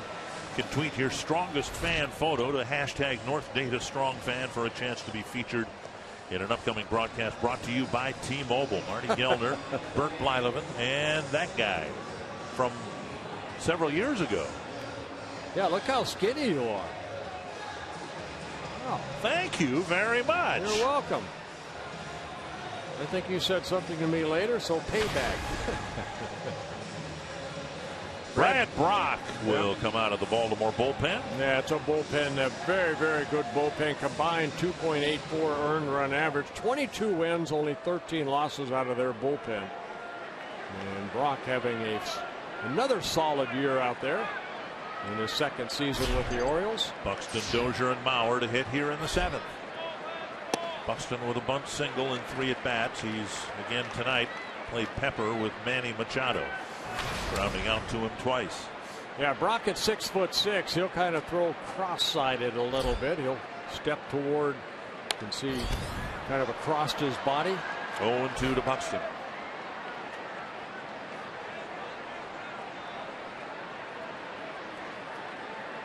Brock with a fastball, a split finger, and a slider. Came up with the Padres in 2011. Spent 3 seasons there before coming over to Baltimore in a trade. 94 and letter high.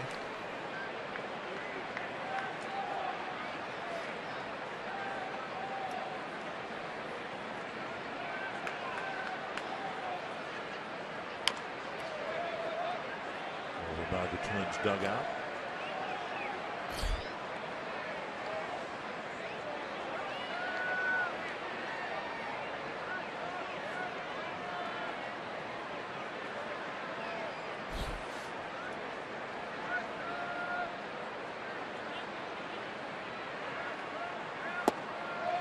Two and two. Yeah, Brock is a guy that can pitch more than 1 inning. Last year, 46 relief appearances, 63 innings. He was 7-1 out of the bullpen.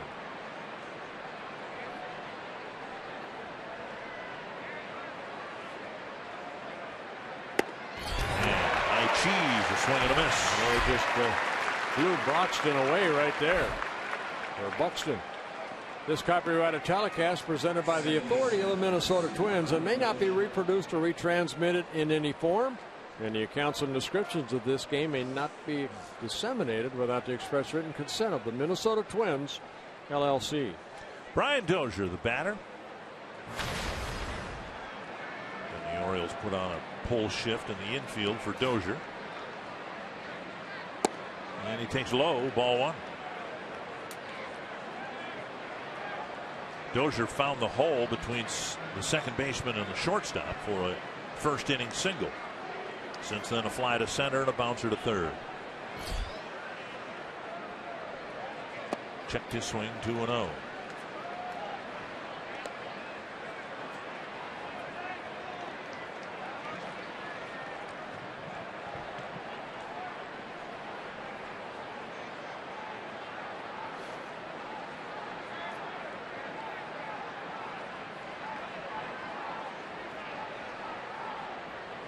Swing and a miss. 2-1. He's got that sinking fastball the previous pitch and then the 4-seam fastball at 94.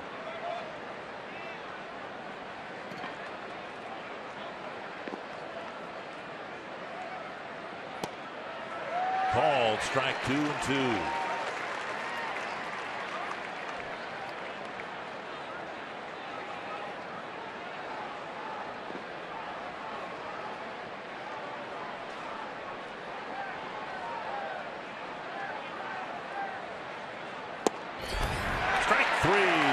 Out on strikes, and Brock has 2 strikeouts to start his 7th inning.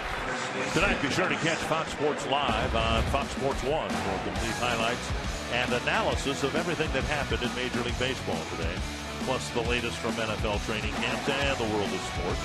Fox Sports Live tonight on Fox Sports 1, streaming live on Fox Sports Go. 2 down, and now Mauer.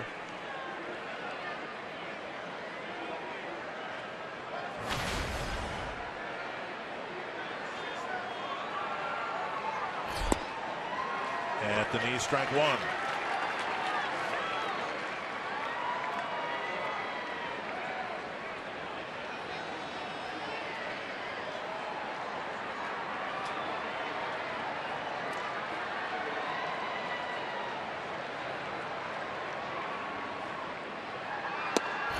And now a ball, 1-1.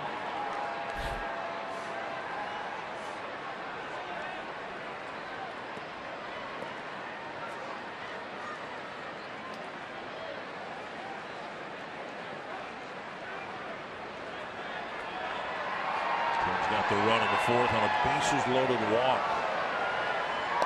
Swing and a miss, 1-2. Good off-speed pitch right there by Brock. Brock signing by the Padres back in 2008, their 42nd pick. Always a reliever in the minor leagues.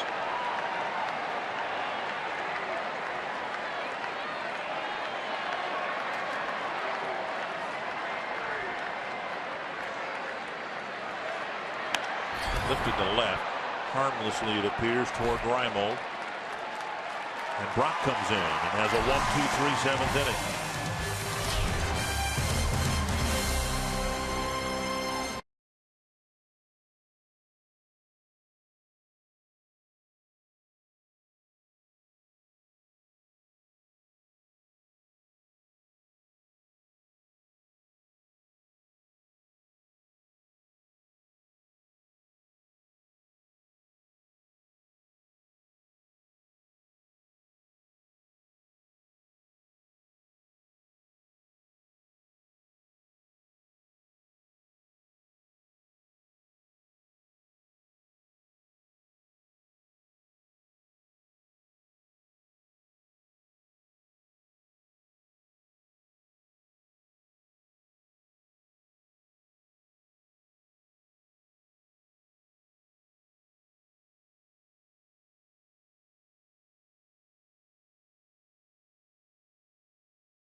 We had a pitcher's duel until the bottom of the sixth. Yeah, the walk to Nunez right there scored Sano. Twins had a 1-0 lead. Tommy Malone was outstanding. First 5 innings, he retired 13 straight. Going into the 6th inning. And then Reimold, a base hit. Next pitch, Machado with a base hit. And then a hanging breaking ball to Parra. And the Twins find themselves down 3-0.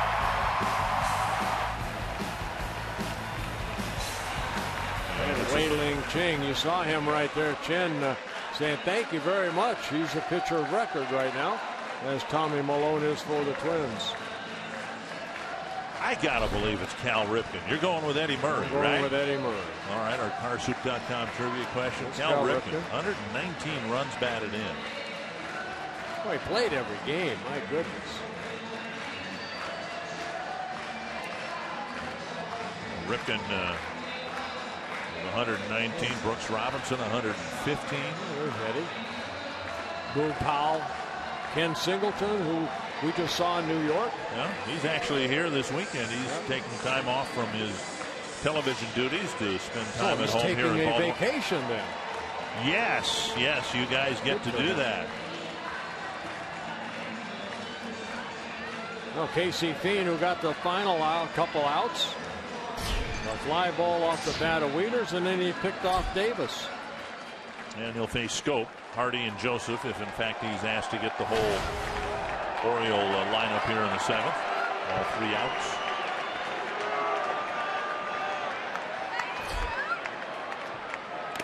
Swing and a foul. A piece of Suzuki, strike 1.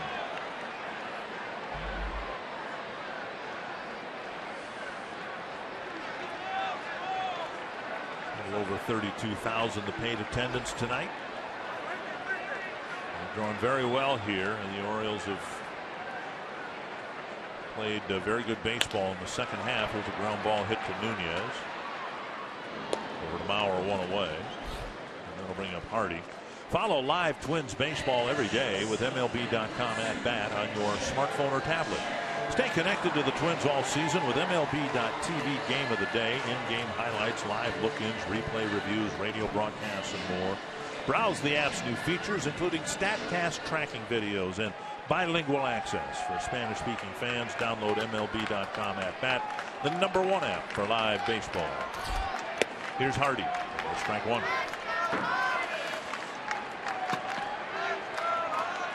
Hardy with a couple of fly balls to Torrey Hunter in right field.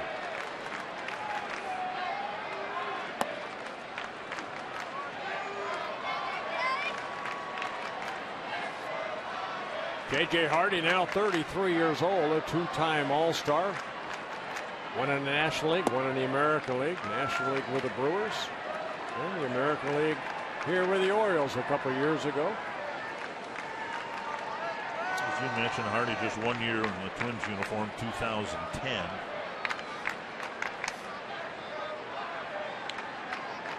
Swing and a miss. Had some injury issues. Thumb injury that he suffered with a feet-first slide into third base. We see finger injuries and Byron Buxton with a thumb injury with a head-first slide, but Hardy sliding into third jammed his thumb at the Metrodome.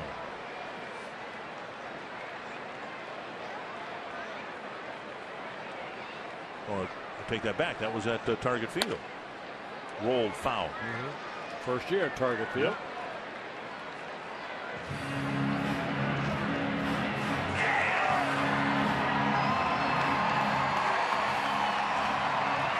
Darren O'Day, sidewinding right-hander, warming up.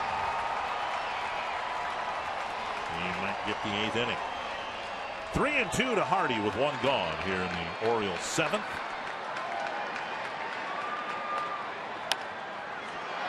Dribbler, and Fiend will throw him out. Hardy doesn't run well, and it looked like he might have hurt himself. Good job by Fiend. I don't think Kurt Suzuki would have been able to get to that ball and then get Hardy at first, but Casey Fiend bouncing off the mound right here. You can see his momentum took him to first, but Hardy hobbling a little bit, going down that first baseline. 2 down, and now Joseph.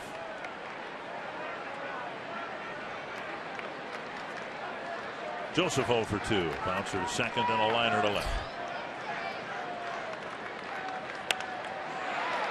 Dozier. A sinking line drive, a soft line drive, a 1-2-3-7. Good job by Fiend. It's still 3-1.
Been a well-pitched game with the exception of those 3 pitches that Malone threw in the 6th. It's a 3-1 ball game, and now Darren O'Day, really good for the Orioles since coming over from Texas. Yes, he has, making his 49th relief appearance, 47 innings pitched, 34 hits allowed, 11 walks, 1 intentional with 60 strikeouts.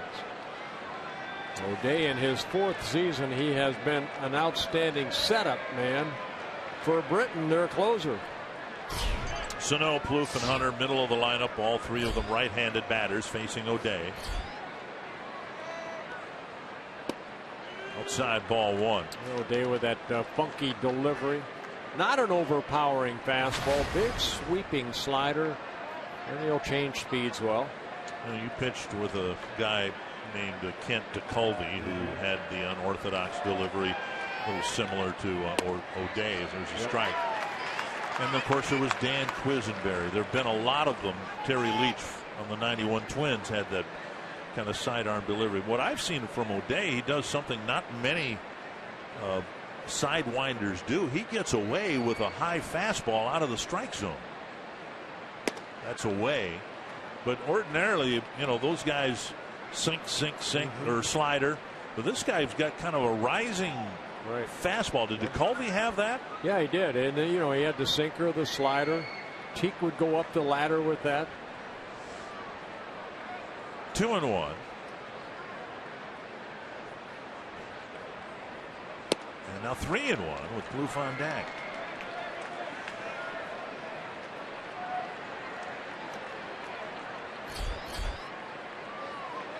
Sano with 2 hits, a single and a double in his last 2 at bats.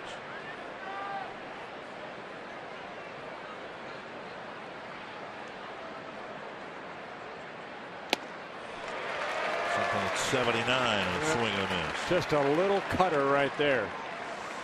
O'Day originally signing by the Angels in 2006. Just a different look for a hitter. Usually you pick the hat or the ball out of the hat, like Rod Carew said.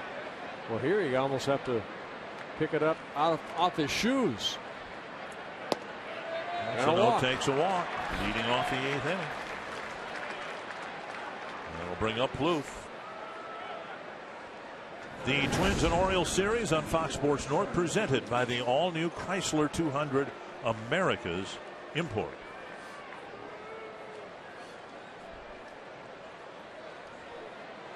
And now Plouffe.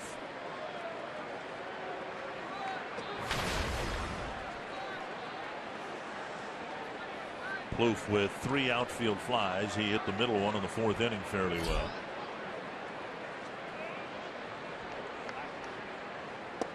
Showing bunt with Machado playing well back at third, and he takes ball 1. Yeah, not a lot of at-bats against O'Day. Torrey Hunter actually has the most at-bats against him. Trevor Plouffe 1 for 2. Singled off of O'Day. 1-0. On the outside corner. With that sweeper. O'Day has pitched for the Angels in 2008, the Mets in 2009, and then he went to the Texas Rangers. Pitched 3 seasons there before coming over to the Orioles.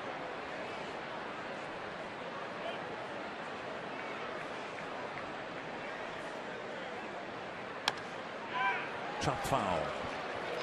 1-2.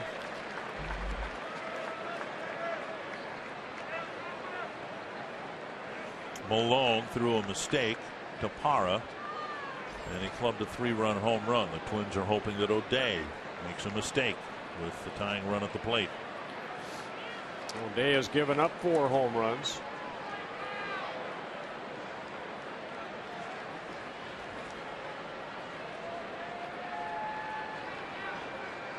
One and 2.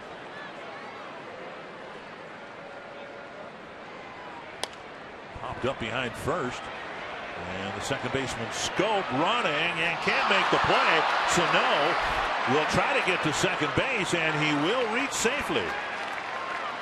Yeah, I think that ball was kicked by Scope when he could not get to it, and it got away from Parra, and that allowed Sano to get really where he was hugging around first base to second safely.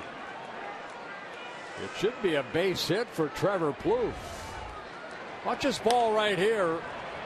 Just down that first baseline. Scope giving chase. And then the ball ended up kicking him, and that allows Parra, he had to go pick it up, and allowed Sano to get in safely into second. Well, you mentioned Torrey Hunter's had the most experience against O'Day, but unfortunately it hasn't been pleasant for Torrey. Just 2 for 13 against O'Day. Tying run at first, nobody out. Yeah, but Torrey's 1 for 1 in his last at bat, so forget the other at bats. Also walked in the 4th when the Twins scored their run.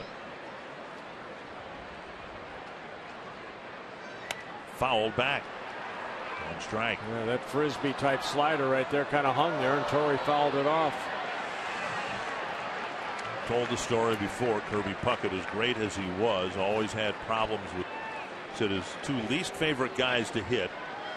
Mark Eichhorn, who threw like O'Day does, and Todd Froworth, who was with the Orioles for the bulk of his career. 1 strike to Hunter. And it hit him. Smoked him hard, and the bases are loaded. Yeah, these two were teammates when they were with the Angels. And Torrey still bent over. Got him right on the, appeared to be the left elbow.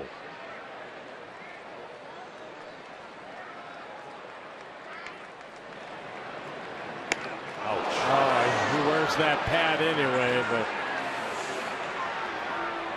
that hurt.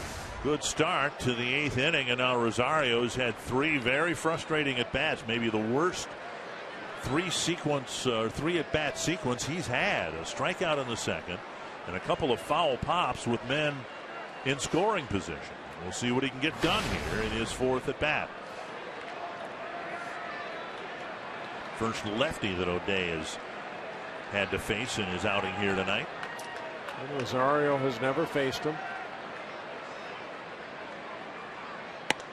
Up and away, ball 1. This is the perceived vulnerability for sidewinders, the offhand at bats. And O'Day gives up a .241 batting average to lefties.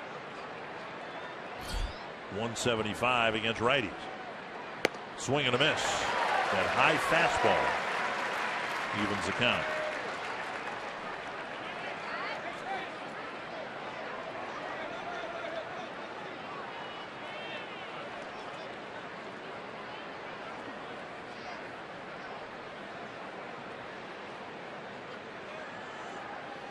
Plouffe at second. He's the tying run. A hit to the outfield might tie the score. Fly ball right center field. It's hanging in the air for Parra. Sano will tag. Plouffe will try to tag. Here's the throw, and both runners will tag. It's a 3-2 ball game. Yeah, the ball ended up hitting Trevor Plouffe in the back as he slid into third base. So the ball hit deep enough not only to score Sano to make it a 3-2 ball game, also deep enough to allow Trevor Plouffe to tag up at second and get 90 feet away from tying the ball game. So Rosario picking up his 31st run batted in on the sacrifice fly. First Twins run scores on a bases loaded walk. Second Twins run comes in on an out. And what the Twins wouldn't give here for a run producing hit by Suzuki. Infield playing about halfway in here. Suzuki 1 for 3.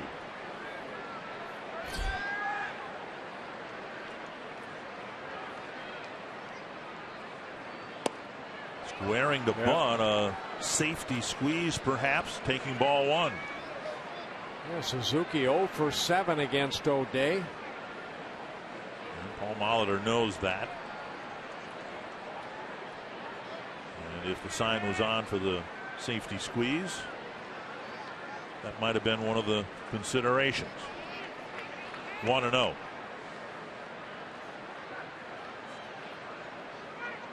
Swing and a miss. Suzuki waited, but whiffed. Yeah, Suzuki has never struck out against him, so he has made contact.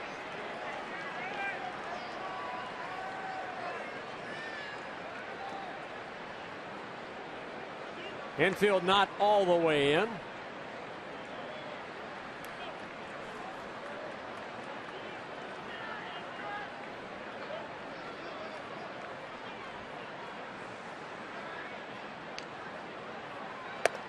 Sox up high 2-1. 1 run on the board, and again Sano involved in the inning where the Twins scored a run, drawing the leadoff walk. He scored both Twins runs. And the Twins in great position here to at least tie it up, maybe take the lead.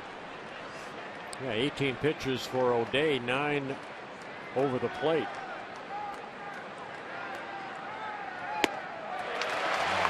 Breaking ball spinning its way away from the right-handed batter. 2-2.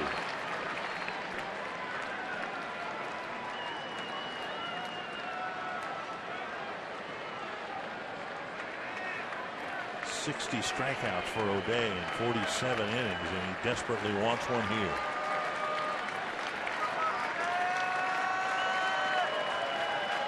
Two and two to the Twins catcher. Little pop fly heading out his scope. He won't get there. It'll score one. Hunter being waved around. Jones overruns the ball, and the Twins take the lead. A pop fly single over the drawn-in infield, and it's 4-3 Minnesota. Credit to veteran Torrey Hunter. Got a good read on that with the infield in. Suzuki fought off a pitch and hit it softly over into right center. A fastball up. And Kurt, you can see him exhaling right there. Scope going back. And Jones comes in, tries to barehand it. And maybe throw home, but did not get the ball. Good base running by Torrey Hunter. Here's the Twins rally. A walk, a hit batter, and 2 of the softest pop fly hits you'll ever see in 1 inning. But 3 runs across. The Twins back in front, and here's Nunez. Pop fly, this one heading to the seats. Well, I remember Kurt Suzuki had that one that got in the kitchen and he got that infield base hit. And you asked me, tomorrow is that a line drive? Well, that also was a line drive in the box score, and that's a 2-run single. So he's got a couple hits here tonight. Maybe his hands hurt, but he's driven in 40 runs now. And 2 big ones there for a 4-3 lead. Off the end of the bat into the Oriole dugout.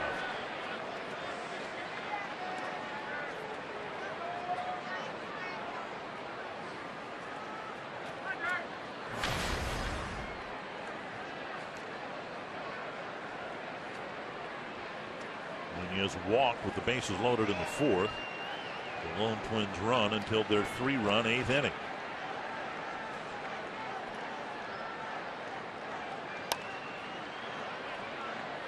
In Suzuki's case, 2 hits, but lesson learned for everybody. Good things happen if you put the ball in play, just avoiding the strikeout.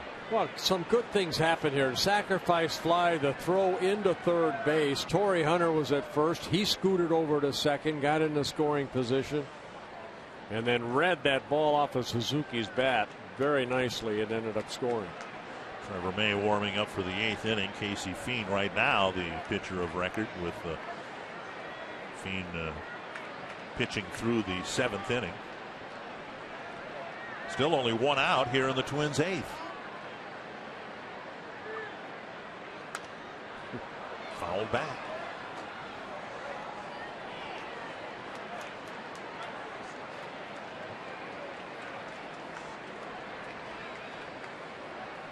Why do leadoff walks always seem to score? It's not the first time you've asked yourself that question, is it? Been on the mound asking myself that question. Another 0-2 to Nunez.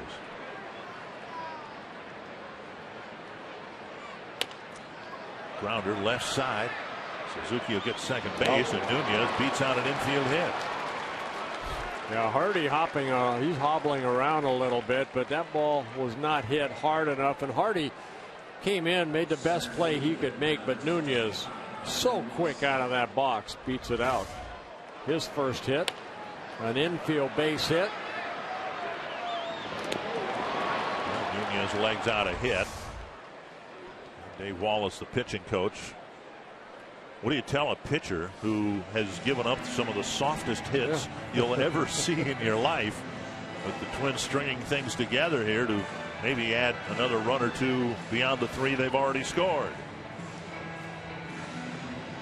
25 pitches for O'Day, and Buxton with a bunt single in 4 trips. Struck out his last time up. See, with the good fortune the Twins have experienced here in the 8th inning, will extend through the Buxton at bat.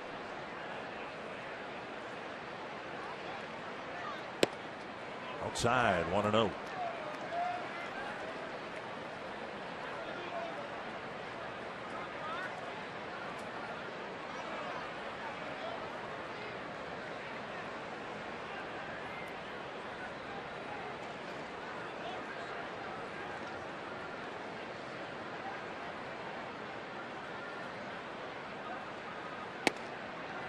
Oh, delayed strike call by Eric Cooper.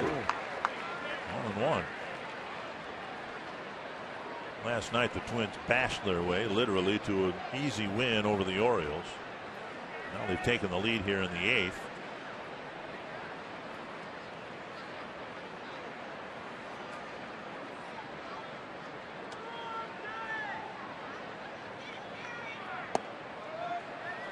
Two and 1. 3 hits this inning, might not have traveled 300 feet. They were hit in the right spot. Yes, they were.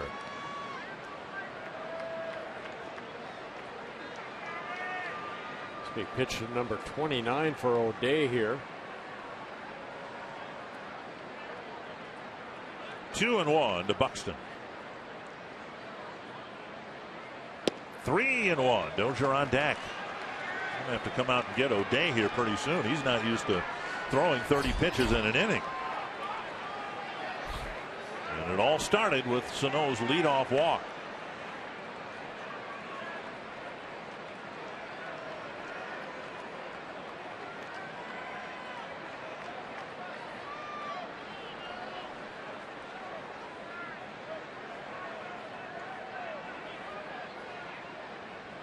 Line to left, a base hit.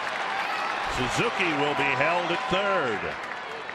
And the Twins have the bases loaded again for Brian Dozier. Now Buxton getting his second hit of the ball game. A bunt in the 3rd inning and a line drive to left field here.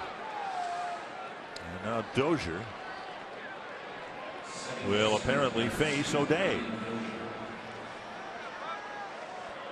Dozier 0 for 4 with a strikeout against O'Day. And of the hits this inning, Buxton's was the only one hit smartly.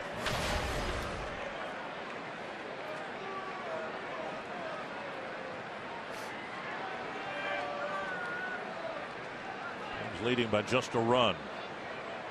And Dozier, second on the team in runs batted in, can deliver a big one here against Darren O'Day. Swing and a miss. Breaking ball, 1 strike.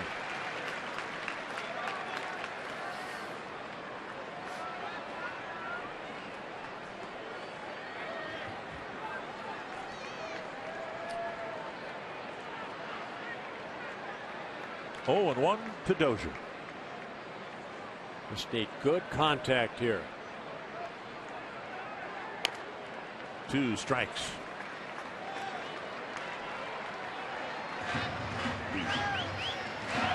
Having followed the Orioles on a daily basis, you wonder how many times O'Day's faced 7 batters without striking out even 1. Now he's ahead of Dozier 0-2. Givens and Mattis warming up. Mattis, the left-hander.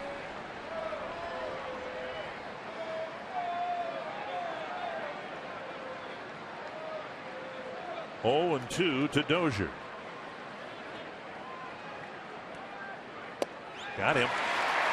Second time that Dozier struck out tonight. 2 down, and that'll leave it up to Mauer, but Mauer will face Mattis. Let's do a little pitch by pitch. He went to that frisbee on all 3 pitches to Brian Dozier, down and away. Another one, maybe the one that Brian should have hit, and then that even a quicker one. And 3 pitches, the second out. O'Day out, Mattis in, with Mauer coming to the plate.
the inning kind of fell apart after that. Torrey Hunter too. Fox Sports North proud to partner with Girls on the Run Twin Cities to empower girls to be healthy and confident. Join us for the Girls on the Run Fall 5K Saturday, November 14th at Harriet Island Pavilion. To register, visit foxsportsnorth.com. Click on upcoming events. Brian Mattis coming into the ballgame, making his 41st relief appearance. 39 2/3 innings, 30 hits allowed, 48 strikeouts. Brought in to get Mauer. He's faced Mauer 9 times. Joe's gotten 2 hits and 9 at bats, both hits singles. Twins leading, and they've got a little momentum here, but just a 1-run lead, and a hit here with Nunez at second. A hit to the outfield should score 2. Inside, ball 1. Mattis given the assignment here of retiring Mauer, and whether he does or he doesn't, with Sano on deck, stands to reason that Mattis brought in here just to face one guy. And in this case, the game might be on the line here in the 8th inning. 1-0. At the knees, a strike. Yeah, Mattis, pretty good curveball. That's kind of his signature pitch. Not an overpowering fastball. Mix in a little cutter like slider and a changeup. Orioles #1 pick back in 2008 out of the University of San Diego. 4th overall pick in that draft. Went up with the Orioles for 7 seasons. Fastball on strike 2. Fastball at 89 miles an hour.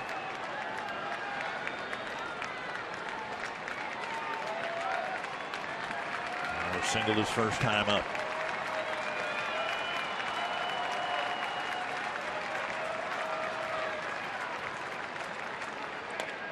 Got a piece of it. Tapping it foul. I remember when Mattis first came up, they were raving about him. He came up actually in 2009, his first year in the organization. Made 8 starts, won 5 of them. Next year he won 10 ball games. And just from there, it just didn't pan out for him. And he's been in the bullpen ever since. Spot start here or there. Last couple of years, strictly relief.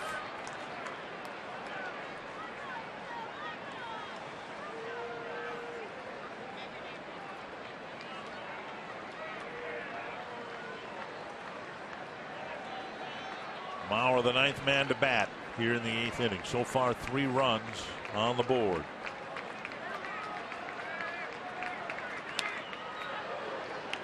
A 91-mile-per-hour fastball, a foul to the screen.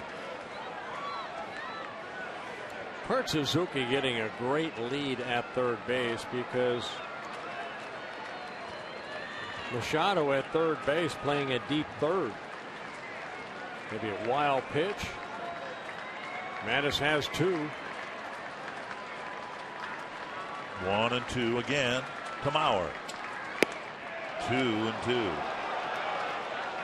Joseph looking Suzuki back to the third base bag. Go ahead and throw it. Nobody's there.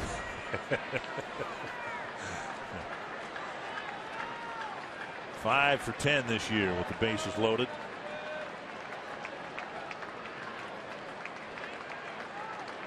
Two and 2 to Mauer.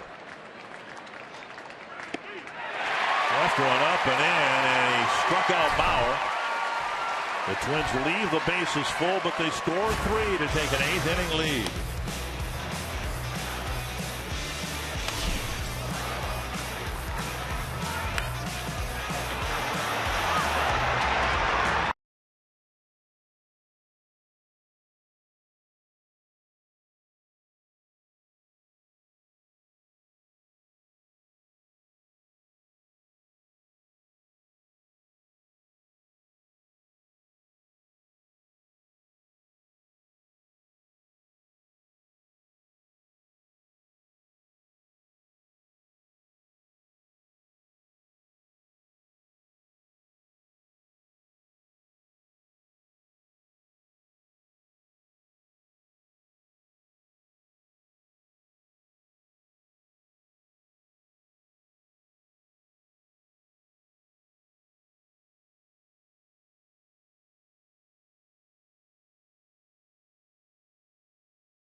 outs that helped open up the inning in the 8th. And now Trevor May will come out of the pen to try to settle things down here on the bottom of this inning. Yeah, the numbers on Trevor May, 30 appearance overall. This is his 15th relief appearance. He worked on Wednesday, faced only one batter in the 4-3 ball game, came in and struck out Greg Bird to end the 8th inning, and then the Twins ended up not scoring in the 9th and lost to the Yankees. Casey Fiend faced 4 men, got 5 outs. Can't do much better than that. And now Nolan Reimold, who started the 3-run 6th for the Orioles, will lead things off. He'll be followed by Machado and Parra. First pitch foul back. Reimold hit a liner to left field. Rosario closed on it, but played it on one hop for a single. Then Machado delivered a single. And then Parra hit the home run, and the span of 3 pitches, the Twins' 1-0 lead was a 3-1 deficit. 1-1. Probably know that the Twins are without the services of Glenn Perkins. He's back with the team and probably won't be available until Tuesday in St. Petersburg. Mid-90s fastball, a little bit too quick for Reimold. Perkins went back to the Twin Cities, had a cortisone shot, told me today it feels much better. Going to try to play catch tomorrow in the hopes that he can build himself up and be ready to go Tuesday. Right now the plan is May the 8th, Jepson the 9th. Chop to the right side and an easy play for Mauer. 1 down. Kind of a defensive swing right there on that fastball, and 4 pitches, 1 out.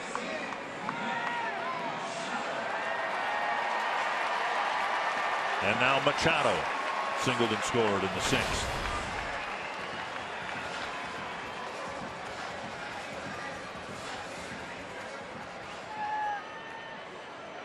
May found himself out of the rotation in the bullpen, and over the course of time found himself in key situations, 8th inning assignments like the one he's in right now.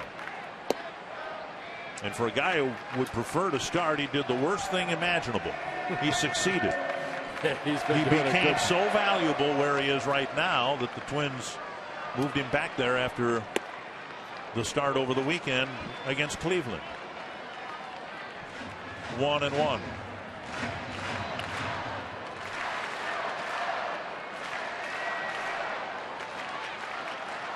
And a high fastball gets a swing and a miss. Yeah, I think the backswing got Kirk Suzuki of Machado.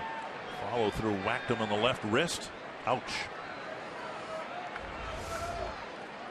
Machado swinging through, and you can see the bat hitting Suzuki. It's not good. Remember, in spring training, 3 times in one spring training game, Josmiel Pinto was hit by Adam Jones on the exact same play we just saw here. Jones, unintentionally, of course, but he hit Pinto 3 times, the last 2 times up around the head, and Pinto's had concussion problems pretty much all year long. And now Suzuki took a pretty solid whack across the back of the left wrist.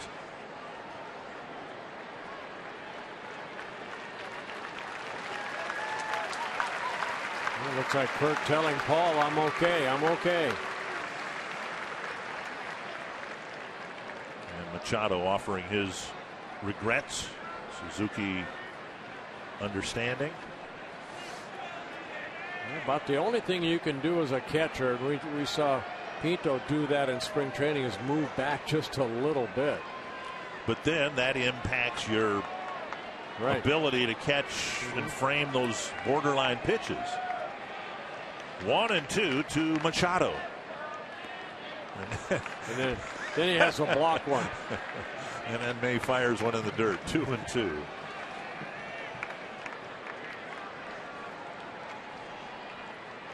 The life of a catcher. They're gamers, I'll tell you. They take a beating. 2-2 to Machado. And now a full count. Yeah, changeup missing right there. Parra on deck. Yeah, you might see power against power here. Machado with 25 home runs. That's to center. Buxton coming in, out number 2. They got good wood on it, but a line drive to Buxton in center field. And now Parra, who flubbed the first pitch he saw over the wall and right. Yeah, Tommy Malone made a couple mistakes. The biggest one was that one, a hanging breaking ball to Parra. That coming in the 6th inning. That gave the Orioles a 3-1 lead. But the Twins fought back and scored 3 in the top of the 8th.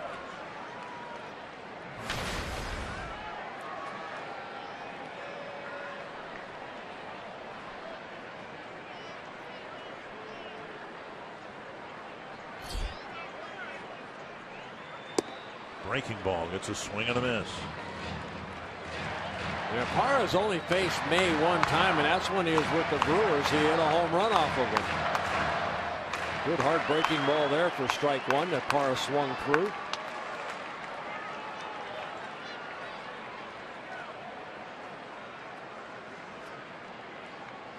Another breaking ball, another swing and a foul, 0-2. And that the home run by Parra that came in Milwaukee back on June 26th. That's when May didn't get out of the first inning. Yeah. 2 strikes to Parra. You can see Suzuki, another curveball, keep it down. 3 impressive curveballs and a very impressive 8th inning for Trevor May. You're watching the Twins and Orioles presented by Chrysler.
Warming up out in the bullpen, but Paul Mahler said after the fact the other day, the way May pitched in the 8th, he was going to send him out in the 9th. That's if the Twins had tied the game or taken the lead at Yankee Stadium.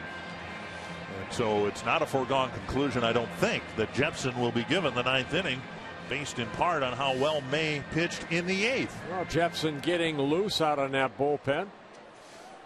Michael Gibbons coming into the ball game, a young man that signed as an infielder by the Orioles back in 2009. It didn't work out, and this is his 3rd season as a pitcher. Sidearm type of delivery. He has been outstanding in the minor leagues. Couple stints this year with the Orioles, making his 8th major league relief appearance. Sano leading off the 9th, fouling it back. He led off the 8th and drew a walk. Then Plouffe hit a pop fly single. Hunter hit by a pitch. Rosario with a sacrifice fly. Everybody moved up. Suzuki dropped a little pop fly single into short center. Before you knew it, the Twins had their 4-3 lead.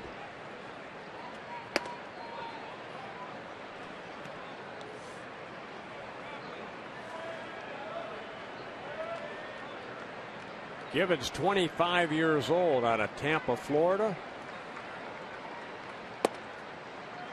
2-2. Signed basically as a shortstop, and you think of Trevor Hoffman, you think of Joe Nathan. Guys that signed as infielders, didn't work out for him. Put him on the mound. Boy, they had had success. At the knees at 95 and down. And that'll bring up Plouffe. Givens picking up his 13th strikeout now in 10 innings. Only one walk. Funky delivery like O'Day, only he throws about 7 miles per hour harder. Yeah, and he's making the jump from Double-A. Here's Plouffe. A little pop up down the right field line. Scope just barely missed catching it. Strike on the outside corner.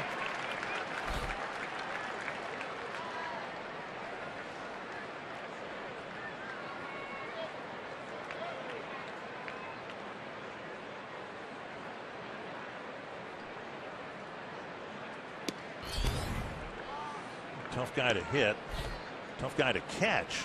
95 miles per hour, and you could see Joseph had to almost lunge on the backhand side to make the catch. Yeah, Double-A, 35 ball games, 15 saves, very good ERA at 1.73. He pitched 57 in the third innings in the minor league, 79 strikeouts, only one home run allowed.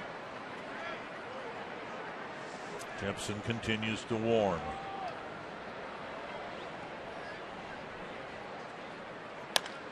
Lifted to right. In fact, second baseman Scope will go out to make the catch. 2 down. Yeah, thing with Jepson, he had 5 saves for the Rays earlier this year and 10 major league saves. That's why I found it so interesting that Paul Molitor said the other night that if the Twins had scored a couple runs in the ninth to force the bottom of the inning, he was going to leave Trevor May in. Here is Hunter. Hit by a pitch, hit with the elbow, or on the elbow, in the middle of the 3-run eighth. 1-0.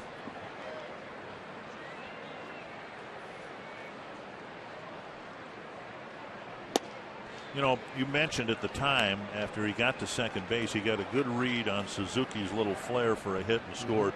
But in his prior at bat in the 6th inning after his double, we pointed out that he was leading off second, looking over his left shoulder, then his right shoulder, seeing where the fielders were. Now this is a little bit different situation, or was, because the infield was in, but that's what a runner's supposed to do.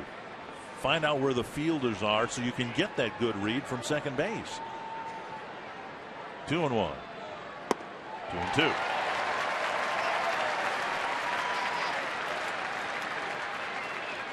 Well, remember, he advanced on the sacrifice fly off the bat of Rosario, and that throw came all the way to third base, so nobody really there to cut it off, so Torrey did take second base.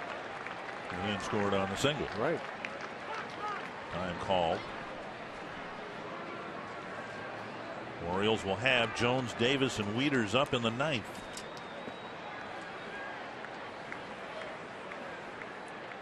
Two and two.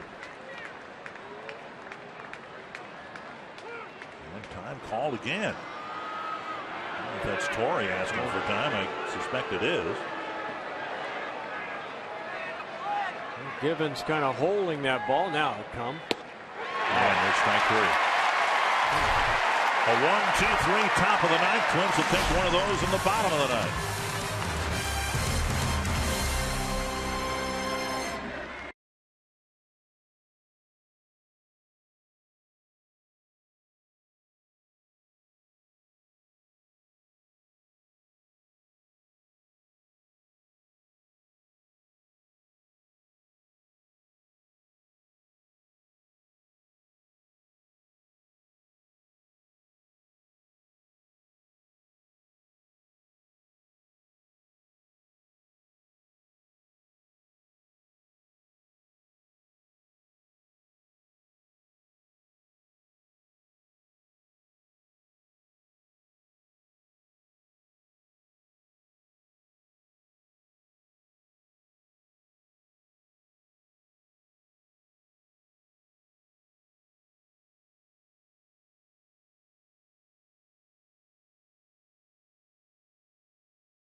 Another look at Suzuki's hit. You could see it actually did check up in the outfield grass like a golf ball would.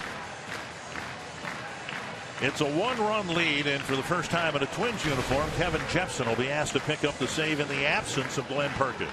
Yeah, making his 56th appearance overall, his 10th as a Minnesota Twin. He picked up 5 saves earlier this year for the Rays. He has 10 career saves, 5 of them coming with the Angels. So he's been there before. Perkins again returned home to Minnesota from New York. Came back to Baltimore. He should be ready to go Tuesday, but a cortisone shot in his neck to relieve the pain and pressure. Jones, Davis, and Wieters waiting for Jepsen.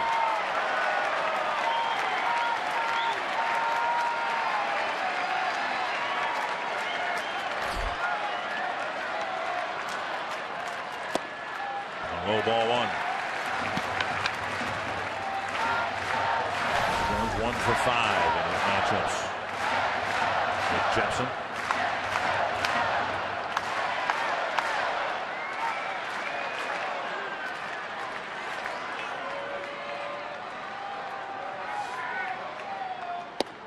There's a strike.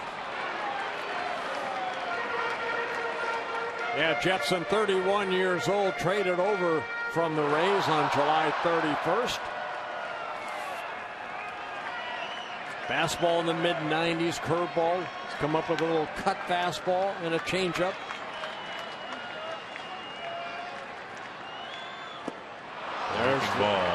There's the curveball right there. Good location, down and away.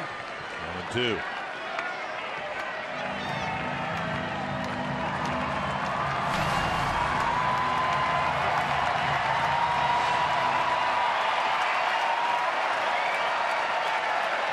Outfield playing very deep. No doubles defense. Plouffe close to the line at third.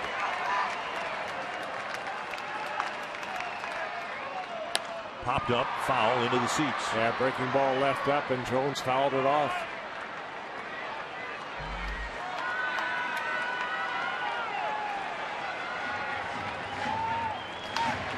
Jepsen at times can be his own worst enemy with his control. 24 walks. In 49 in the third innings, he walked the first too many faced in a Twins uniform, but he's done much better since. He has not walked a batter over his last 6 appearances out of that bullpen. That one just barely made it to the dirt. 2-2. Jepsen last worked on Monday, 1 shutout inning in the Yankee series. And a strikeout.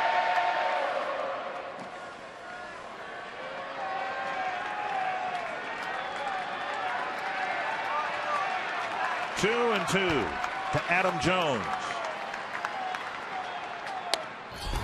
Jones keeps the at-bat alive. Yeah, defensive type swing right there on a fastball away.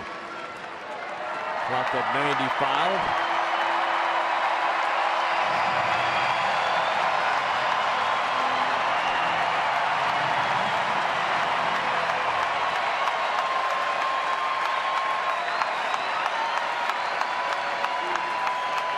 Another 2-2.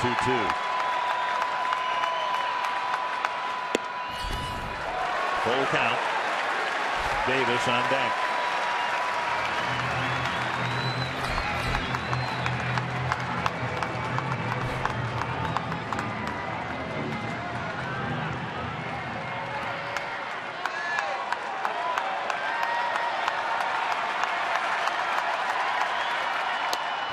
And again, Jones fights off a pitch to keep the at-bat alive. And that's good hitting right there. That's a good hitter, professional hitter. You've seen him twice already in this at-bat, just foul off 2 strike pitches that you're hoping that the pitcher can make a mistake. Good hitters can do that. And in this case, a mistake could be ball 4.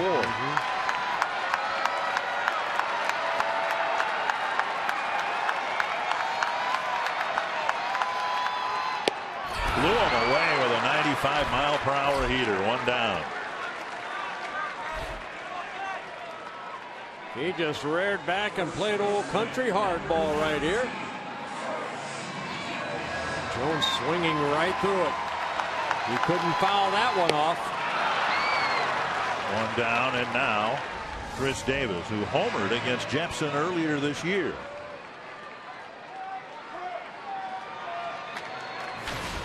Back when Jepson was a member of the Rays.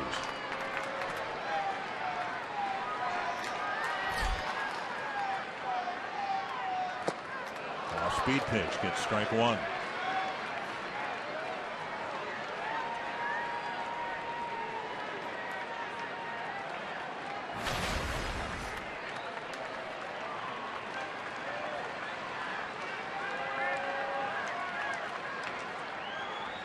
Foul back, strike two. And one of the issues for the Twins in the second half of the year has been the back end of the bullpen before going back to Minnesota for his neck issue. Glenn Perkins struggled in this role. Blaine Boyer struggled. He's on the disabled list.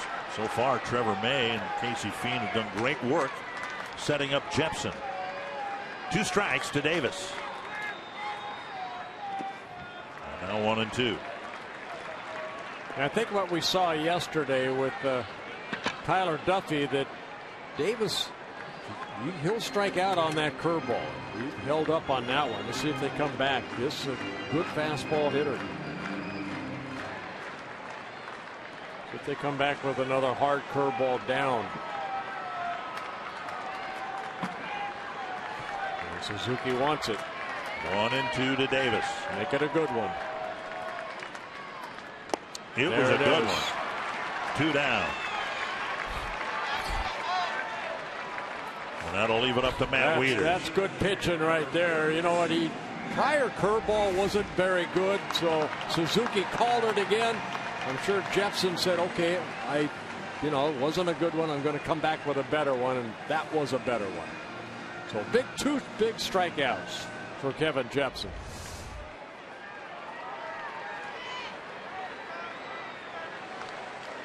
Wieters 0 for 3. A warning track fly ball his last time up. And your job is not done. And a breaking ball gets strike one from Wieters. You know what, he's thrown a couple times. He started Davis off with a changeup and then another changeup right there. So working all 3 pitches in nicely. Good fastball, curveball, good changeup so far. Out of the 14 pitches he's thrown, 10 have been over the plate.